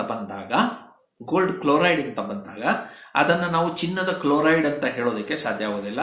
ಚಿನ್ನದ ಕ್ಲೋರೈಡ್ ಅಂತ ಬಳಸಿದ್ರು ಕೂಡ ಆರಸ್ ಸಲ್ಫೇಟ್ ಅಂತ ಹೇಳ್ತಾರೆ. ಆಗ ನಾವು ಆರಸ್ ಸಲ್ಫೇಟ್ ಅಂತಾನೆ ಹೇಳಬೇಕಾಗುತ್ತೆ. ಸೊ ಈ ರೀತಿಯ ಕೆಲವು ಬದಲಾವಣೆಗಳು ಬದಲಾಗುತ್ತೆ. ಇದರಿಂದ ಬಂದಂತಹ ಬೇರೆ ವಸ್ತುಗಳಿಗೆ ಅವುಗಳದ್ದೇ ಹೆಸರಿವೆ, ಅದನ್ನು ಬಳಸಬೇಕಾಗುತ್ತೆ. ಅಲ್ಲಿ ಚಿನ್ನ ವಿಶೇಷಣ ಅಂತ ಆಗೋದಿಲ್ಲ. ಅಂದರೆ ನಮ್ಮಲ್ಲಿ ಈಗಾಗಲೇ ಬಳಕೆಯಲ್ಲಿರುವಂತಹ ಪದಗಳನ್ನು ನಾವು ಹಾಗೆ ಬಳಸ್ಕೊಳ್ಳೋದು ಸಾಧ್ಯ ಆಗುತ್ತೆ. ಬಹಳ ಎಚ್ಚರವಾಗಿ ಇರಬೇಕು ಅಂತಂದ್ರೆ ಈ ವಿಜ್ಞಾನಿಗಳು ಬಳಸುವಂತಹ ಹೊಸ ಪದಗಳಿಗೆ ಬಹಳ ಸೂಕ್ಷ್ಮವಾದ, ವಿಶೇಷವಾದ, ನಿರ್ದಿಷ್ಟವಾದ, ನಿಖರವಾದ ಅರ್ಥ ಇರುತ್ತೆ. ಅದನ್ನು ಅರ್ಥ ಮಾಡಿಕೊಂಡು ಅದಕ್ಕೆ ತಕ್ಕ ಹಾಗೆ ನಾವು ಮಾಡಬಹುದು. ಉದಾಹರಣೆಗೆ ಈಗ ಸ್ಟ್ರೇಂಜ್, ಅಪ್, ಡೌನ್, ಸ್ಪಿನ್ ಅಂತನ್ನೋ ಪದಗಳನ್ನು ಭೌತ ವಿಜ್ಞಾನಿಗಳು ಬಳಸ್ತಾರೆ. ಇದನ್ನ ನಾವು ಅದು ಮೇಲೆ, ಇದು ಕೆಳಗೆ, ಅಥವಾ ಇದು ಊರ್ಧ್ವ, ಇದು ಅಧಮ ಅಂತಾನೆ ನಾವು ಭಾಷೆ ಯಾವುದೇ ಇರಲಿ, ಸಂಸ್ಕೃತ ಮೂಲದಿಂದಾನೋ, ಹಿಂದಿ ಮೂಲದಿಂದಾನೋ ಅಥವಾ ಕನ್ನಡ ಮೂಲದಿಂದಾನೋ ಇದನ್ನು ನಾವು ಹಾಗೆ ಲಿಟರಲ್ ಆಗಿ ಪದಶಃ ಅನುವಾದಿಸಿದರೆ ಬಹುಶಃ ನಮ್ಮ ಓದುಗರಿಗೆ ಅದು ಅರ್ಥನೂ ಆಗೋದಿಲ್ಲ. ಅಂಥ ಸಂದರ್ಭದಲ್ಲಿ ಅದು ಏನು ಪರಿಕಲ್ಪನೆ ಅನ್ನೋದನ್ನು ನಾವು ಅರ್ಥ ಮಾಡ್ಕೊಳ್ಬೇಕಾಗ್ತದೆ. ಈ ಸ್ಪಿನ್ ಅಂತ ನಾವು ಸ್ಪಿನ್ ಅಂತಾನೆ ಹೇಳೋದಾದ್ರೂ ಕೂಡ ಅದು ಮೂಲ ಕಣದ ಒಂದು ಗುಣ.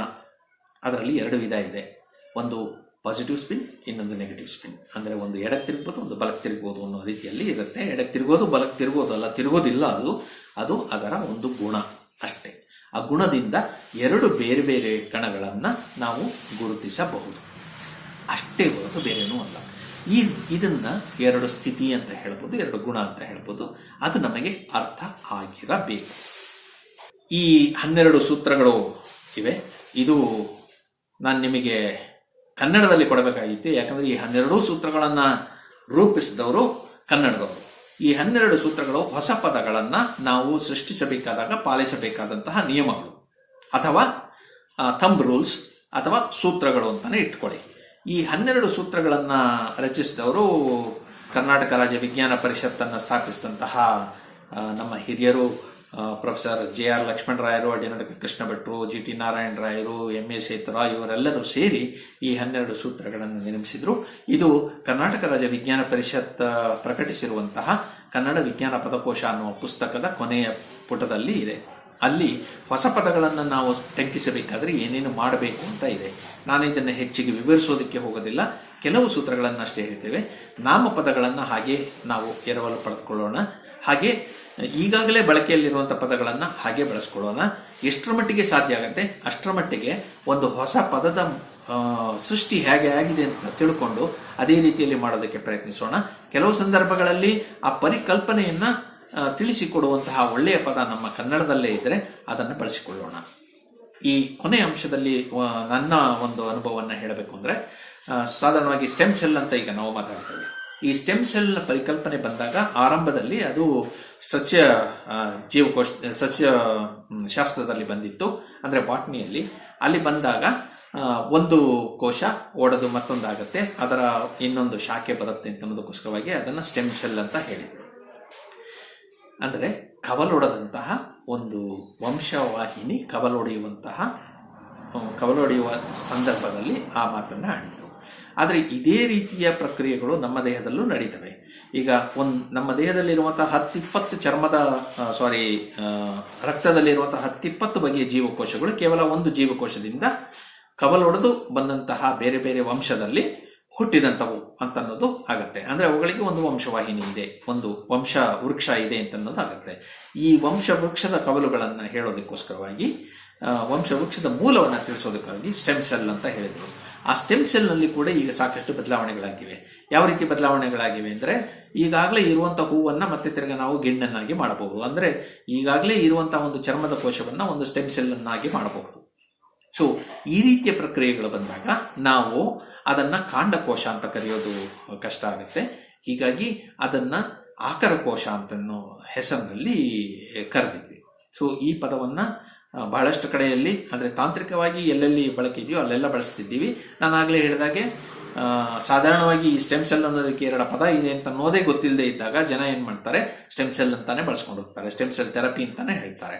ಸೊ ಆಕರಕೋಶ ಚಿಕಿತ್ಸೆ ಅಂತ ಅಂದ್ಬಿಟ್ಟು ಅದನ್ನ ಈಗಾಗಲೇ ಬಂದಿರುವಂತಹ ಪದವನ್ನ ಬಳಸೋದಕ್ಕೆ ಹೋಗೋದಿಲ್ಲ. ಅದೇನೇ ಇರಲಿ, ಈ 3 ಪದಗಳನ್ನು ಬಳಸಿದ್ರೆ ಏನು ಅಡ್ಡಿ ಇಲ್ಲ. ಇಲ್ಲಿಯವರೆಗೆ ನಮ್ಮ ಸಂವಹನೆ ಗುರಿಯಾಗಿದ್ದು ಅದು ಸಫಲವಾಗುತ್ತಾ ಇದ್ರೆ ಯಾವ ಪದವನ್ನು ಬಳಸಿದ್ರು ಕೂಡ ಅಡ್ಡಿ ಇಲ್ಲ ಅಂತನ್ನುವ ಪರ್ಸನಲ್ ಒಪಿನಿಯನ್ ನಂದು. ಅದಕ್ಕೆ ಇಲ್ಲಿ ಒಂದು ಉದಾಹರಣೆ ಕೊಟ್ಟಿದ್ದೇನೆ. ಮೇಲ್ಗಡೆಯಲ್ಲಿ ಇರೋದನ್ನ ಓದಿ. ಒಂದೇ ಉಷ್ಣತೆಯಲ್ಲಿ ಇರುವ ಪ್ರಾಮಕದಲ್ಲಿ ಬೇರೆ ಬೇರೆ ವಸ್ತುಗಳು ಬೇರೆ ಬೇರೆ ಪ್ರಮಾಣದಲ್ಲಿ ಕೃಷ್ಣಾರ್ಪಣವಾಗುತ್ತವೆ ಎಂಬುದು ಮೇಲಿನ ಪ್ರಯೋಗದಿಂದ ತಿಳಿಯುತ್ತವೆ. 99% ನೀವೆಲ್ಲರೂ ಕೂಡ ನಮಗೆ ಅರ್ಥ ಆಯ್ತು ಅಂತ ಹೇಳಿ. ಆದ್ರೆ ನಾನು ಅಲ್ಲಿ ಗುರುತಿಸಿರುವಂತಹ 2 ಪದಗಳನ್ನ ಕೇಳಿ ಈ ಪದಗಳ ಅರ್ಥ ಏನು ಅಂತಂದ್ರೆ ಗೊತ್ತಿಲ್ಲ ಅಂತೀರ. ಓಕೆ, ಅವು ತಾಂತ್ರಿಕ ಪದಗಳು. ಅದೇ ಪದವನ್ನ, ಅದೇ ಇದು ಮೂಲವಾಕ್ಯ ಹೀಗಿದೆ: ಒಂದೇ ಉಷ್ಣತೆಯಲ್ಲಿ ಇರುವ ದ್ರಾವಕದಲ್ಲಿ ಬೇರೆ ಬೇರೆ ವಸ್ತುಗಳು ಬೇರೆ ಬೇರೆ ಪ್ರಮಾಣದಲ್ಲಿ ವಿಲೀನವಾಗುತ್ತವೆ ಎಂಬುದು ಮೇಲಿನ ಪ್ರಯೋಗದಿಂದ ತಿಳಿಯುತ್ತದೆ. ಈ 2 ಪದಗಳು ಕೂಡ ವಿಶೇಷವಾದಂತಹ ಅರ್ಥ ಇರುವಂತಹ ಪದಗಳಾದ್ದರಿಂದ ಅವನ್ನ ನಾನು ಅಲ್ಲಿ ಬಳಸಿದಾಗಲೂ ಕೂಡ ಒಟ್ಟಾರೆ ಒಂದು ವಾಕ್ಯದ ಅರ್ಥ ನಿಮಗೆ ಸ್ಥೂಲವಾಗಿ ಅರ್ಥ ಆಯಿತು ಅಂತ ಹೇಳಬಹುದು. ಆದರೆ ಅದು ಸ್ಪಷ್ಟವಾಗಿ ಅರ್ಥ ಆಗಿದ್ದು ಯಾವಾಗ ನಿಮಗೆ ಆ 2 ಪದಗಳು, ದ್ರಾವಕ ಮತ್ತು ವಿಲೀನ ಅನ್ನುವ ಪದಗಳ ಅರ್ಥ ನಿಮಗೆ ಇದ್ದಾಗ ಈ ಇಡೀ ವಾಕ್ಯ ನಿಮಗೆ ಅರ್ಥ ಆಗುತ್ತೆ. ಹಾಗಾಗಿ ನಾವು ತಾಂತ್ರಿಕ ಪದಗಳನ್ನ ಗುರುತಿಸಬೇಕಾದಂತಹದ್ದು ಇಂಥವು. ಯಾವುದು ಪರಿಕಲ್ಪನೆಗೆ ಅತ್ಯಂತ ಅವಶ್ಯಕವೋ ಅವು ತಾಂತ್ರಿಕ ಪದಗಳು. ಅದಲ್ಲದೆ ಆ ವಾಕ್ಯದಲ್ಲಿ ಬರುವಂತಹ ಬೇರೆ ಎಲ್ಲ ಪದಗಳು ಇದೆಯಲ್ಲ, ಅವಕ್ಕೆ ಸಂವಾದಿಯಾಗಿ ನಾವು ಕನ್ನಡದಲ್ಲಿ ಬೇರೆ ಯಾವುದನ್ನು ಬೇಕಿದ್ರೂ ಬಳಸ್ಬೋದು. ಅದು ಬಹಳ ಮುಖ್ಯವಾಗಿ ನಾವು ತಿಳಿದುಕೊಳ್ಬೇಕಾದಂಥದ್ದು. ಇದು ಹೆಚ್ಚಿನ ಮಟ್ಟಿಗೆ ಈ ವಿಜ್ಞಾನ ಪಾಠಗಳಲ್ಲಿ ಏನಾಗುತ್ತೆ ಅಂತಂದ್ರೆ, ಈ ತಾಂತ್ರಿಕ ಪದಗಳು ಮತ್ತು ತಾಂತ್ರಿಕವಲ್ಲದ, ನಾವು ಏನಂತೀವಿ ಅಲಂಕಾರಿಕವಾಗಿ ಅಥವಾ ಆ ಶೈಲಿಗೋಸ್ಕರವಾಗಿ ಬಳಸುವಂಥ ಪದಗಳನ್ನ ನಾವು ತಾಂತ್ರಿಕ ಅಂತ ಅನ್ಕೊಂಡ್ಬಿಡ್ತೀವಿ. ಹಾಗೆ ಮಾಡಿದಾಗ ಅನುವಾದಗಳು ಸ್ವಲ್ಪ ತೊಂದರೆ ಕೊಡುತ್ತವೆ. ಕೊನೆದಾಗ ಒಂದು ಮಾತು, ಇಷ್ಟೆಲ್ಲ ಕಷ್ಟಪಟ್ಟ ಮೇಲೆ ಸರ್ ನನ್ನ ಅನುವಾದ ಚೆನ್ನಾಗಿದೆಯಾ ಅಂತ ಕೇಳಿದ್ರೆ ಅದನ್ನು ನೀವೇ ಹೇಳಬೇಕು. ಯಾಕಂದರೆ ಅನುವಾದ ನೀವು ಇಟ್ಟುಕೊಂಡ ಉದ್ದೇಶವನ್ನು ಸರಿಯಾಗಿ ನಿರ್ವಹಿಸಿದೆಯಾ ಇಲ್ವಾ, ಇದು ಒಂದು ಮುಖ್ಯವಾದಂಥ ಕೆಲಸ. ಎರಡನೇದು, ನಾವು ತಿಳ್ಕೊಳ್ಬೇಕಾದಂಥದ್ದು, ಅನುವಾದಗಳು ಯಾವುದು ಕೂಡ ಪರಿಪೂರ್ಣ ಅಲ್ಲ. There is no perfect translation. ಹಾಗೆ ಒಂದು ಪಾಠಕ್ಕೆ ಒಂದೇ ಒಂದು ಅನುವಾದ ಅಂತ ಇರೋದಕ್ಕೆ ಸಾಧ್ಯವೂ ಇಲ್ಲ.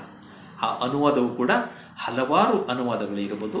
ಅದು ಆಯಾ ವ್ಯಕ್ತಿಯ ಅನುವಾದಕನ ಅನುಭವ, ಅನುವಾದಕನಿಗೆ ಅವನ ಭಾಷೆಯ ಮೇಲೆ ಇರುವಂಥ ಹಿಡಿತ, ಅನುವಾದಕನಿಗೆ ಅವನ ಭಾಷೆಯಲ್ಲಿ ಇರುವಂಥ ಸವಲತ್ತುಗಳನ್ನು ಬಳಸಿಕೊಳ್ಳುವ ಏನಂತೀವಿ ಇದನ್ನ ಕ್ರಿಯೇಟಿವಿಟಿ ಅಂತ ಹೇಳ್ತೀವಿ, ಸೃಜನಶೀಲತೆ ಇದೆ. ಅದು ಇಷ್ಟು ಇದ್ದರೆ, ಈಗ ನೋಡಿ, ನನಗೆ ಸೃಜನಶೀಲತೆ ಅಂತ ಅನ್ನೋದನ್ನ ಹೇಳೋದಕ್ಕೆ ಸ್ವಲ್ಪ ತೊಡಕಾಯಿತು. ಅದು ಪದ ಗೊತ್ತಿದ್ರು ಕೂಡ ಆ ಸಂದರ್ಭದಲ್ಲಿ ಬರಲಿಲ್ಲ. ಎಷ್ಟೋ ಸರ್ತಿ ಅನುವಾದ ಮಾಡುವಾಗ ಈ ರೀತಿ ಯಾಕೆ ಬಿಡ್ಬೋದು, ಆ ಪದ ತಕ್ಷಣಕ್ಕೆ ಬರಲಿಲ್ಲ ಅಂತ ನಾವು ಬೇರೆ ಯಾವುದೋ ಪದ ಉಪಯೋಗಿಸಿ ನಾವು ಬರೆದ್ಬಿಟ್ಟಿರ್ತೀವಿ. ಅದು ಕರೆಕ್ಟ್ ಅಂತ ನಮಗೆ ಒಟ್ಟಾರೆ ಓದಿದಾಗ ಅನಿಸುತ್ತೆ. ಆದರೆ ಭ್ರಾಮಕ ಮತ್ತು ದ್ರಾವಕ ಎರಡರಲ್ಲೂ ಕೂಡ ವ್ಯತ್ಯಾಸ ಇದೆ ಅಂತ ಅನ್ನೋದು ಓದುಗರಿಗೂ ಕೂಡ ಗೊತ್ತಾಗೋದಿಲ್ಲ. ಅದು ಅವರಿಗೆ ಗೊತ್ತಾಗೋದಿಲ್ಲ ಅನ್ನೋದಕ್ಕೋಸ್ಕರವಾಗಿ ನಾವು ಯಾವುದೇ ಪದವನ್ನು ಅಲ್ಲಿ ಬಳಸೋದು ಸರಿಯಲ್ಲ. ಸರಿಯಾದ ಪದವನ್ನು ನಾವು ಬಳಸಬೇಕು. ಯಾಕಂದರೆ ಆಮೇಲೆ ಮತ್ತೆ ಅವರು ಅದೇ ಪಾಠವನ್ನು ಓದಬೇಕಾದಾಗ ಅವರಿಗೆ ಅದು ಮಿಸ್ಲೀಡಿಂಗ್ ಅಂತ ಅನ್ನಿಸಬಾರ್ದು. ಹಾಗೆ ಜೊತೆಗೆ ಯಾವ ಓದುಗರಿಗೋಸ್ಕರ ನಾವು ಅನುವಾದ ಮಾಡ್ತಿದ್ದೀವಿ, ವಿಜ್ಞಾನಿಗಳಿಗೆ ಮಾಡ್ತಿದ್ದೀವಾ, ಮಕ್ಕಳಿಗೆ ಮಾಡ್ತಿದ್ದೀವಾ, ಅಥವಾ ವಿದ್ಯಾರ್ಥಿಗಳಿಗೆ ಮಾಡ್ತಿದ್ದೀವಾ, ನಮ್ಮ ಸಹೋದ್ಯೋಗಿಗಳಿಗೆ ಮಾಡ್ತಿದ್ದೀವಾ ಅನ್ನೋದ್ರ ಮೇಲೆ ನಾವು ಬಳಸುವಂತಹ ಅನುವಾದದ ಪ್ರಕ್ರಿಯೆ ಬದಲಾಗುತ್ತೆ. ಇದು ಒಂದು 10ನೇ ಕ್ಲಾಸ್ನವರಿಗೆ ಮಾಡುವಂಥ ಅನುವಾದ ಬೇರೆ, PUC ನಮ್ಮ ಡಿಗ್ರಿಯವರಿಗೆ ಮಾಡುವಂಥ ಅನುವಾದ ಬೇರೆ ಆಗಿರುತ್ತೆ. ಒಂದೇ ಪಾಠ, ಅದನ್ನು ನಾವು ಅನುವಾದ ಮಾಡಬೇಕಾದ್ರೆ ಸ್ವಲ್ಪ ನಾವು ವ್ಯತ್ಯಾಸ ಮಾಡಿಕೊಳ್ಬೇಕಾಗ್ತದೆ. ಮತ್ತು ಕಾಲಕ್ಕೆ ತಕ್ಕಂತೆ ಕೂಡ ಇದು ಬದಲಾಗುತ್ತೆ. ಅನುವಾದ ಒಂದೇ ರೀತಿಯಲ್ಲಿ ಇರೋದಕ್ಕೆ ಸಾಧ್ಯ ಇಲ್ಲ, ಯಾಕಂದರೆ ಭಾಷೆ ಕೂಡ ಡೈನಾಮಿಕ್, ಅದು ಕೂಡ ಚಲನಶೀಲ, ಅದು ಒಂದೇ ರೀತಿಯಲ್ಲಿ ಇರೋದಿಲ್ಲ. ಹಾಗಾಗಿ ಭಾಷೆ ಬದಲಾಗ್ತಾ ಇದ್ದ ಹಾಗೆ ನಮ್ಮ ಬರವಣಿಗೆ, ನಮ್ಮ ಸಂವಹನ, ನಮ್ಮ ಪಾಠ, ನಮ್ಮ ಭಾಷೆ, ನಾವು ಮಾಡುವ ಅನುವಾದ ಇವೆಲ್ಲವೂ ಕೂಡ ಬದಲಾಗಬೇಕಾಗುತ್ತೆ. ಇದು ಒಂದಿದು. ಈ ಯಾವುದೇ ಒಂದು ಅನುವಾದ ಪರ್ಫೆಕ್ಟ್ ಅಲ್ಲ ಅನ್ನೋದಕ್ಕೆ ಇದೊಂದು ಉದಾಹರಣೆ ಕೊಡ್ತೇನೆ. ರಿಚರ್ಡ್ ಫೈನ್ಮನ್ ಅಂತನ್ನುವ ಸುಪ್ರಸಿದ್ಧ ವಿಜ್ಞಾನಿ ಕೋಪರ್ನಿಕಸ್ನ ಬಗ್ಗೆ ಬರೆದಿದ್ದಂಥ ಒಂದು ವಾಕ್ಯ ಇದು. ಕೋಪರ್ನಿಕಸ್ ಬಗ್ಗೆ, ಕೋಪರ್ನಿಕಸ್ ಈ ಗ್ರಹಗಳ ಚಲನೆ ಹೇಗೆ ನಡೆಯುತ್ತೆ ಅಂತನ್ನೋದನ್ನು ಅವನು ಅರಿತುಕೊಂಡು ಒಂದು ಹೊಸ ವಿಷಯವನ್ನು ಹೇಳಿದ. ಅಂದರೆ ಈ ಗ್ರಹಗಳು ಸೂರ್ಯನ ಸುತ್ತ ಚಲಿಸುತ್ತವೆಯೇ ಹೊರತು ಭೂಮಿಯ ಸುತ್ತ ಅಲ್ಲ ಅಂತನ್ನೋದು. ಅಲ್ಲಿಯವರೆಗೆ ಇದ್ದಂಥ ಎಲ್ಲ ನಂಬಿಕೆಗಳನ್ನು ಬುಡಮೇಲು ಮಾಡಿದಂಥ ಒಂದು ಸಿದ್ಧಾಂತ ಅದು ಭೂ ಕೇಂದ್ರಿತ ಸಿದ್ಧಾಂತದಿಂದ ಸೂರ್ಯ ಕೇಂದ್ರಿತ ಸಿದ್ಧಾಂತಕ್ಕೆ ನಾವು ದಾಪುಗಾಲಿಟ್ವಿ. ಒಂದೇ ಒಂದು ನಡೆ ಅಲ್ಲಿಂದ ಅಲ್ಲಿಗೆ ಬಂತು. ಆದರೆ ಇದನ್ನ ನಾವು ಒಂದು ನಮ್ಮ ಅರಿವಿನಲ್ಲಿ ಒಂದು ಕ್ರಾಂತಿಕಾರಿಕ ಬದಲಾವಣೆ ಅಂತ ಹೇಳ್ತೀವಿ. ಓಕೆ. ಆದರೆ ಇಲ್ಲಿ ರಿಚರ್ಡ್ ಫೆನ್ಮನ್ ಇಂಗ್ಲಿಷನ್ನು ಎಷ್ಟು ಸರಾಗವಾಗಿ, ಸರಳವಾಗಿ, ಸುಲಭವಾಗಿ ಬಳಸ್ಕೊಂಡಿದ್ದಾನೆ ಅಂದರೆ, Copernicus discoveries on the planetary revolutions above in the heavens created A philosophical revolution on earth ಅಂತ ಹೇಳ್ತಾನೆ. ಅಂದರೆ ಬ್ರಹ್ಮಾಂಡದಲ್ಲಿ ಅವನು ಕಂಡಂತಹ ಗ್ರಹಗಳ ಚಲನೆ ಅಥವಾ ಗ್ರಹಗಳ ವರ್ತುಲಾಕಾರದ ಚಲನೆ ಎನ್ನುವುದು ನಮ್ಮ ಭೂಮಿಯ ಮೇಲೆ ಕ್ರಾಂತಿಯನ್ನುಂಟು ಮಾಡಿತು ಅಂತ ಹೇಳ್ತಾನೆ. ಆದರೆ ಇಲ್ಲಿ ನನ್ನ ಅನುವಾದ ನಿಮಗೆ ಅರ್ಥವನ್ನು ಹೇಳಿದರೂ ಕೂಡ ಪರ್ಫೆಕ್ಟ್ ಅಲ್ಲ ಅಂತ ಹೇಳ್ತೇನೆ. ಯಾಕಂದರೆ ರಿಚರ್ಡ್ ಫೈನ್ಮನ್ ಬಳಸಿದಂತಹ ಆ ಭಾಷೆಯ ಪನ್ನಿದೆಯಲ್ಲ, ಒಂದೇ ಪದವನ್ನು ಎರಡು ವಿವಿಧ ಅರ್ಥದಲ್ಲಿ ಬಳಸಿದಂಥದ್ದು, ಅದನ್ನು ನಾವು ಬಳಸೋದಕ್ಕೆ ಸಾಧ್ಯ ಆಗಲಿಲ್ಲ. ಯಾಕೆ? 90% ನೀವು ಹೇಳ್ತೀರಿ ಕನ್ನಡದ ಅಲ್ಲಿ ಆ ಪದ ಇಲ್ಲ, ಕನ್ನಡಕ್ಕೆ ಆ ಸಾಮರ್ಥ್ಯ ಇಲ್ಲ ಅಂತ. ಬಹುತೇಕ ಸಂದರ್ಭಗಳಲ್ಲಿ ನಮ್ಮ ಭಾಷೆ ಈ ರೀತಿಯಲ್ಲಿ ಕೆಲವು ಕಡೆಯಲ್ಲಿ ಸಾಮರ್ಥ್ಯ ಇಲ್ಲದೆ ಇರಬಹುದು, ಅನುವಾದಕ್ಕೆ ಬೇಕಾದಂಥ ಪದಗಳು ಅದರಲ್ಲಿ ಇಲ್ಲದೆ ಇರಬಹುದು, ಕೆಲವು ಸಂದರ್ಭದಲ್ಲಿ ಆ ಸಾಮರ್ಥ್ಯ ಇದ್ದನ್ನು ಕಳ್ಕೊಂಡಿರಬಹುದು. ಇಲ್ಲಿ ಆಗಿರುವಂಥದ್ದು ಅದೇ. ನಮ್ಮಲ್ಲಿ ಕ್ರಾಂತ ಅನ್ನುವ ಒಂದು ಪದವನ್ನು ನಾವು ಬಳಸ್ತಾ ಇದ್ವಿ. ಕ್ರಾಂತ ಅಂತ ಅನ್ನೋದು ಚಲನೆಗೆ ಗ್ರಹಗಳ ಚಲನೆಗೆ ಸಂಬಂಧಪಟ್ಟಂಥದ್ದು. ಸಂಕ್ರಾಂತಿ ಅಂತ ಅನ್ನೋದು ಕೂಡ ಅದೇ ಪದದಿಂದ ಬಂದಂಥದ್ದು. ಅದೇ ರೀತಿಯಲ್ಲಿ ಇದೇ ಕ್ರಾಂತ ಪದವನ್ನು ಕ್ರಾಂತಿ ಅನ್ನೋದಕ್ಕೂ ಕೂಡ ನಾವು ಬಳಸ್ಕೊಳ್ತೇವೆ. ಅಂದರೆ ಸಾಮಾಜಿಕ ಪಲ್ಲಟಕ್ಕೂ ಕೂಡ ನಾವು ಈ ಕ್ರಾಂತಿ ಅಂತ ಅನ್ನೋದನ್ನು ಬಳಸ್ಕೊಳ್ತೇವೆ. ಆದರೆ ಆ ಪದವನ್ನು ನಾವು ಹಾಗೆ ಉಳಿಸ್ಕೊಂಡಿದ್ದಿದ್ರೆ, ಕ್ರಾಂತ ಅನ್ನುವ ಚಲನೆಯ ಪದವನ್ನು ನಾವು ಇವತ್ತಿಗೂ ಕೂಡ ನಮ್ಮ ನಿತ್ಯ ಜೀವನದಲ್ಲಿ ಬಳಕೆಯಲ್ಲಿ ಉಳಿಸ್ಕೊಂಡಿದ್ದಿದ್ರೆ, ಬಹುಶಃ ರಿಚರ್ಡ್ ಫೈನ್ಮನ್ನ ಈ ಒಂದು ವಾಕ್ಯವನ್ನು ಬಹಳ ಸರಳವಾಗಿ, ಸುಲಭವಾಗಿ, ಅಷ್ಟೇ ಸ್ವಾರಸ್ಯಕರವಾಗಿ ನಾವು ಅನುವಾದ ಮಾಡಬಹುದಾಗಿತ್ತು. ಆದರೆ ಇಲ್ಲಿ ನಾವು ಕಳ್ಕೊಂಡಿರೋದೇನು ಅಂದರೆ, ಆ ಭಾಷೆಯ ಒಂದು ಸೊಗಡನ್ನು ನಾವು ಇಲ್ಲಿ ನಮ್ಮ ಭಾಷೆಯಲ್ಲಿ ತೋರಿಸೋದಕ್ಕೆ ಆಗ್ತಿಲ್ಲ, ಅರ್ಥವನ್ನು ನಾವು ಹೇಳ್ಬೋದು. ಹಾಗಾಗಿ ವಿಜ್ಞಾನದ ಮಟ್ಟಿಗೆ ಹೇಳಬೇಕಾದರೆ, ವಿಜ್ಞಾನದ ಭಾಷೆಯಲ್ಲಿಯೇ ವಿಶೇಷವಾದಂಥ ಸೊಗಡು ಇಲ್ಲದೆ ಇರಬೇಕಾದಾಗ ಅದರ ಬಗ್ಗೆ ನಾವು ಚಿಂತೆ ಮಾಡೋದು ಬೇಡ. ನಮ್ಮ ಭಾಷೆಯ ಸೊಗಡು ಇರುವಂತಹ ಪಾಠಗಳನ್ನು ನಾವು ಅನುವಾದದ ರೀತಿಯಲ್ಲಿ ಬರೆಯಬಹುದು. ಅದನ್ನು ನಾವು ಕಲಿಯೋಣ ಅಂತ ಹೇಳಿ ನನ್ನ ಮಾತನ್ನು ಇಲ್ಲಿಗೆ ಮುಗಿಸ್ತೇನೆ. ಒಟ್ಟಾರೆ ಇಷ್ಟೇ. ಪತ್ರಿಕೋದ್ಯಮಕ್ಕೆ ಬೇಕಾದಂತಹ ಕೌಶಲ್ಯಗಳು ಯಾವ್ದು ಇವೆ ಅವನ್ನು ನಾವು ತಿಳ್ಕೊಳ್ಬೇಕು. ಮೊದಲನೇದಾಗಿ ವಿಜ್ಞಾನ ಅರಿತುಕೊಳ್ಬೇಕು. ವಿಜ್ಞಾನದ ಭಾಷೆ ಹೇಗಿದೆ, ಅವರ ಸಂಸ್ಕೃತಿ ಹೇಗಿದೆ ಅನ್ನೋದನ್ನು ತಿಳ್ಕೊಳ್ಬೇಕು. ಅದಕ್ಕೆ ಬೇಕಾದಂಥ ಸಾಧನಗಳು ಯಾವುದು ಅಂತ ಅನ್ನೋದನ್ನು ನಾನು ನಿಮಗೆ ತಿಳಿಸ್ಕೊಟ್ಟಿದ್ದೀನಿ. ವಿಜ್ಞಾನವನ್ನು, ಪಾಠಗಳನ್ನು ಅನುವಾದ ಮಾಡೋದು ಹೇಗೆ, ಅವನ್ನ ಅರ್ಥ ಮಾಡ್ಕೊಳ್ಳೋದು ಹೇಗೆ, ಈ ಕೌಶಲ್ಯಗಳನ್ನು ನಾವು ಕಲ್ತ್ಕೊಂಡ್ರೆ ವಿಜ್ಞಾನ ಪತ್ರಿಕೋದ್ಯಮದಲ್ಲಿ ನಾವು ಮುಂದುವರಿಬಹುದು. ಒಂದು ಪ್ರಶ್ನೆ ಉಳ್ಕೊಂಡಿದೆ, ಅದನ್ನ ನಾವು ಬಹುಶಃ ನೇರವಾಗಿ ಆಮೇಲೆ ಯಾವಾಗಲಾದರೂ ಸಂದರ್ಭ ಸಿಕ್ಕಾಗ ಚರ್ಚಿಸೋಣ. ಇಷ್ಟೆಲ್ಲ ಮಾಡಿದ ಮೇಲೆ ನಮಗೆ ಉದ್ಯೋಗ ಎಲ್ಲಿ ಸಿಗುತ್ತೆ ಸಾರ್ ಅಂತಂದ್ಬಿಟ್ಟು 2 ಮಾರ್ಗಗಳಿವೆ. ಒಂದು, ಇರುವ ಉದ್ಯೋಗದಲ್ಲಿ ಈ ನಿಮ್ಮ ಕೌಶಲ್ಯಗಳನ್ನು ಬಳಸ್ಕೊಂಡು ಮುಂದುವರಿಯುವಂತಹದ್ದು ನೀವು ಮಾಡಬಹುದು. ಎರಡನೇದು, ನಿಮ್ಮ ಹಾದಿಯನ್ನು ನೀವೇ ಹುಡುಕೊಳ್ಳೋದಕ್ಕೂ ಕೂಡ ಅವಕಾಶಗಳಿವೆ. ಇವಿಷ್ಟನ್ನು ಹೇಳಿ ನನ್ನ ಮಾತನ್ನು ಮುಗಿಸ್ತೇನೆ. ಧನ್ಯವಾದಗಳು.